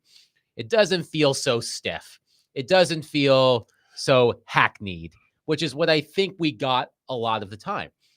He is, by the way, did you see the tweet from Nick Foles last night after the game? Mm-mm. This was hilarious. Nick Foles won the day. Of course, Nick Foles won a Super Bowl with the Eagles against the Patriots, right? Against Tom Brady, if I have that right. That's right. He said, quote, "It's really cool that Tom Brady got to be there for the Eagles' 2 Super Bowl wins. He might be a good luck charm. Have a great night." That was Nick Foles' tweet. But he is the greatest quarterback of all time. And he has insight into that position that no one else has. I sent you a video that The Ringer did giving off suggestions for Tom Brady. And one of the things that they mentioned that he did well was there was a game early in the season. I think it was week 2. The Cowboys were playing the Saints, and a relative no-name receiver, whose name I can't recall right now, fell down during a route. Dak Prescott threw the ball to the receiver. The receiver tripped and stumbled. The pass fell incomplete. And Burkhardt just said to him, if you were in that same position, would you look at that receiver again today? And he said, no, I wouldn't. Like, I wouldn't trust him. Like that, those are so, and it was more complicated than that. But those are some of the insights that I would like to see more from Tom Brady. But again, it just feels very robotic. And that was, I'm hoping that he'll loosen up. You know, good point. The Tom Brady roast that happened, people look back at that moment like, why did Tom Brady subject himself to being roasted by Nikki Glazer and Kevin Hart and all of these people? It actually made him seem human for once. Like, I would like to see more of that Tom Brady moving forward. Well, I think that's the only way he's going to be able to get better is if he's himself. But what is that? You know, every time we've seen Tom, it's been buttoned up or trying to say the right thing. You know, because he's always been a part of a team. And he's in his mind, he's still a part of a team. So he's like, do I really? But that's what they brought you in for. Things that, yeah, Tony Romo may be able to say this, but if you said that, people would really listen. Or if you said it that way, people really, we don't want you to be Romo, but let your personality, whoever that guy is, in front of that locker, sitting on that, sitting at his locker, talking to his buddies, that's the guy we want. We don't want the button-up guy. We got too many of those guys. But there's also analysis. Mhm. There is the ability to give and good he's analysis. He obviously has the football mind, but being able to take a replay quickly and know right away, what are you going to show the audience that they didn't see as to why that play worked or didn't work? Who blew up the play defensively? What was the coverage? I just don't see the layers to it that other commentators have. Maybe he'll get better at articulating it. But if he doesn't, I think he's going to continue to get criticized a lot. But that was a lot for a first-year guy who had never done any games to do. And I think he probably privately felt how hard it was. And I don't know what he thought going in, but people warned everybody when they signed, like, it's not as easy as you think to just jump in there and do it. There is something to it. 615-737-1025. We'll take any and all thoughts on the Super Bowl. You have them. Share them with us. 615-737-1025. We'll do that next. Willie Donick, Derek Mason, Adam Vingan, 1025-1063. The Game.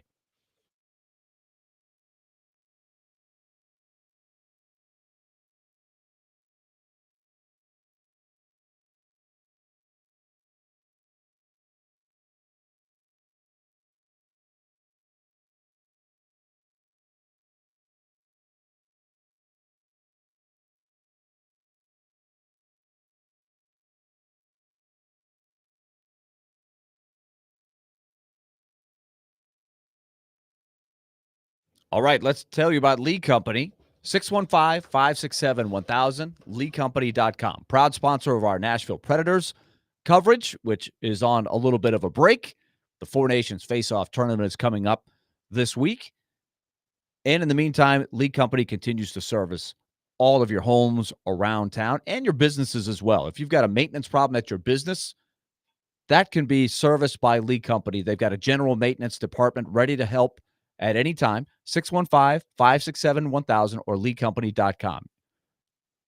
But also remember, heater, cooler, plumbing, electric. Those 4 services throughout the year can be maintained by the home maintenance plan. It's an outstanding program. You pay a small monthly fee. You get year-round checkups and coverage on that, and you get discounts on repairs if you're part of that home maintenance plan. That's what we recommend here at 1025 The Game. Lee Company, proud sponsor, Nashville Predators.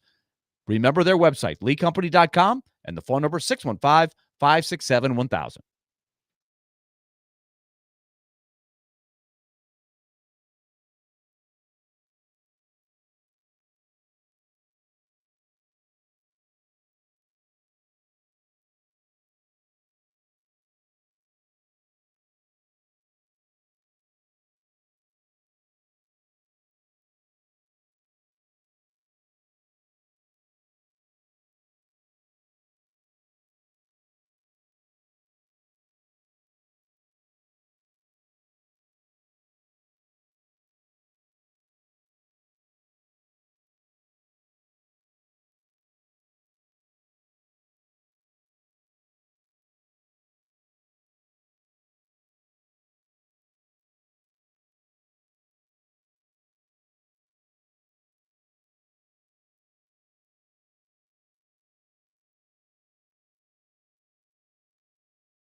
D. Mace, Vingan, and Donick, 1025, 1063 The Game. Willie Donick, Derek Mason, Adam Vingan here with you. Stillman and Company coming up next on 1025, 1063 The Game. One texter says, listening to you guys, and you guys sound like you were all good at your jobs in the first year. Tom Brady's the GOAT. You think he doesn't know he's struggling in certain areas of his new role? He'll work on it and get better in the offseason. He reached out to the people who did it before him and did his homework. Romo wasn't perfect or great in his first year. Neither were all the great play-by-play guys on TV or radio now. I listen to you guys daily, and you still don't have it down. Give the dude some grace. Jeez, guys. I would admit, So- I think you always are trying to get better. I think you're always realizing that you're not perfect on the air. I go back through all of my games and I'm like, yeah, I always, That's if I always hear something, something I don't like, I'm like, oh man, I got to do better on that. But, and I'm not saying Brady hasn't worked hard at all. That's don't misunderstand that. I do think it's been well documented by guys like Richard Deitch and Andrew Marsh and the people who cover media, almost like covering a team. They follow this kind of thing. He did do a lot of things to try to prepare. I just don't think he's naturally cut out for it. He's going to have to work at it to get better. I would say. So we're not supposed to because listen, we're comparing him to the last person that was in that seat, Greg Olson. Greg Olson. And I thought Greg Olson was pretty good. I did too. So we're not supposed to, when we're listening to him, think that, man, they could have kept the last guy if this is what they're going to get, knowing that, hey, yeah, he may get better, but we can't give our opinion on based on what we're listening to. You brought up a good example. Paul Kaharski this morning, who's filling in for Robbie this week, said something to the effect of, because they were having the same conversation, that Paul doesn't consider himself a 5-star chef, but if he goes to a restaurant and has a disappointing meal, is he not allowed to be upset at the chef? Exactly. It's just the same because thing. Paul can't cook? I think when you're paying $37.5 million to someone per season to do a job, which is what Fox is paying Tom Brady, and it's also Tom Brady, there is going to be there are going to be higher expectations. I mean, I'm learning on the fly here. I'm a rookie radio host. I do the same thing as Willie said. I listen back to the shows. I hear what I did wrong, things I want to improve on, but that shouldn't, I mean, you are free to criticize me, even if you've never hosted a radio show in your life. So that's the point. But don't you think the higher ups are doing the same thing that we're doing? They are. And they're listening to the public and they're reading these tweets or anything, good or bad. They're trying to get a temperature on how, okay, they may think he did a certain way, but let's see how the broader audience think. They're looking at this too. Right. The other dynamic that is unique about Brady is that he was given the top job on day one. Right. It wasn't a process. He did not rise through the ranks. And that is to me the mistake that they made for him, for Brady. I think it would have been better for him to start on a lower game, work your way up to it. But he was handed the top position. That's a lot of that put him in a position to fail on some levels, unless he was just magically good at it. So that's the difference. And I think what the texter was putting out there is, in most of the things in our society, you work your way up. There are announcers that, like Greg Olson. You think Greg Olson was handed the top position? No. He had to start doing the little things, and the good ones move up faster than others. And this was an issue when Michael Jordan decided to play baseball, right? Jerry Reinsdorf put him at Double-A to start with, and there were a lot, and I was in the minors at the time, and the discussion was, man, there are people that bust their butt for 3, 4, 5 seasons in the low minors just to have a shot at Double-A. And here comes a guy who hasn't played baseball in years, and he's at Double-A. He's taking somebody's job that you would, and that was, they had to deal with it. It was just how it was going to be. But it was the same kind of principle there. A guy's handed a pretty big opportunity without really having to work for it. Eric has been waiting patiently on our phone line, driven by Wilson County, Hyundai.com. Eric, thank you so much for waiting. Please go ahead.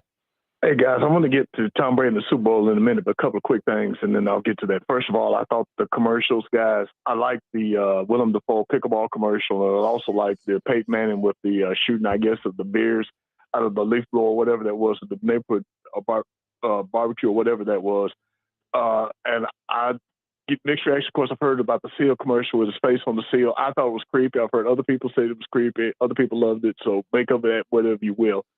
As far as the halftime show with Kendrick Lamar, guys, it's not personally my type of music, and I'll be honest. There were times I could not understand what he was saying. I don't know if it was my problem or whatever, but I had trouble hearing the words he was trying to say. So I couldn't really get into it. And also, I was surprised because I thought it was kind of short. But actually, I didn't mind that because I can actually love it if it's not a long halftime show. So those are my thoughts on that. As far as the game itself, guys, I was not surprised the Eagles won, but I did not expect that. And I thought Saquon Barkley was going to have to have a big game, which he didn't. So that's why I was surprised that happened. And I thought the Chiefs got exposed, especially offensive line. And other than Xavier Worthy, no other receiver really stepped up. I definitely looked like Travis Kelce showed his age. And I definitely think in the draft, they're going to probably have to draft a receiver. Probably running back, too, because they did not run the ball effectively and also help on the offensive line. And I would think Patrick Mahomes does not want Tom Brady anywhere near him. You realize in the 2 games he played in the Super Bowl playoffs, he lost, and now he's doing the broadcast of the game. He got blown out, so he basically wanted to avoid Tom Brady at all costs anywhere where his games are going on. I heard the national guy say that, which I thought was funny. But as far as Brady as a broadcaster, guys, here's the thing. I've heard people's I told people, I want to not so sure if he's going to be good or not. Maybe he'll get better because I said Roger Staubach and Joe Montana were terrible. And people poo-poo me and says, oh, no, he's going to be good. He's going to be good. You'll just never know. And one last thing, guys. I thought late in the third quarter, I heard this, guys, and tell me if you did not hear this too. It seemed like that the Eagles fans were trolling the Chiefs fans. It sounded like they were making the sound of the tomahawk chop. They were doing that, yes. Yeah, that's what I thought. They were kind of trolling the Chiefs fans. Guys, I'll get off. Y'all take care. We'll talk to you soon. Thanks for the call, Eric. I really lost track of what he had a long list. He had a long list. Eric got his stuff in Yeah, there. Eric got made sure to get his stuff in there. long list of things. In regards to the game, I don't think they exposed the Kansas City Chiefs by no means. I think everybody knew the Kansas City Chiefs had a bad offensive line. But the thing that Philly was able to do that I don't think many teams were, they didn't have to blitz. They got pressure with 4 guys. Typically, Houston did a good job, but Houston had to blitz some too, and it exposed them. When you have to blitz, Buffalo had to blitz. It exposes you. Because Patrick, like Tom, like Manning, those guys, they know exactly where it's coming from. And they got something built in already. So go ahead and vacate that premises. I know which way to throw. When you don't give him that, but you also put pressure on him, it makes for a long day. So I don't think they exposed the Kansas City Chiefs no more than what anybody else knew. I just think they were able to do it consistently. And that allowed them to, win a game along with what Jalen did. Curious where the Chiefs end up next year. Are they going to be able They got to? a few big guys that are free agents next year. Being able to piece Trey. it back together and make the smart decisions. I think it probably gets harder every year. That's what was so impressive about the longevity of the Patriots is they kept the window open for a while. The Chiefs have had theirs open for a long time, but how will they continue to stay an elite team? This will be something to watch. I mean, they've drafted really well. This is what the common thing between the Eagles and the Chiefs. They haven't picked really high, but they have picked well in key spots. With names that, unless you're a fan of them or a real personnel person, you're not going to know who's their outside linebacker, who's their inside line, who's their nickel back. But if you look down through who's playing, people have done the studies. They've drafted pretty smart to sustain.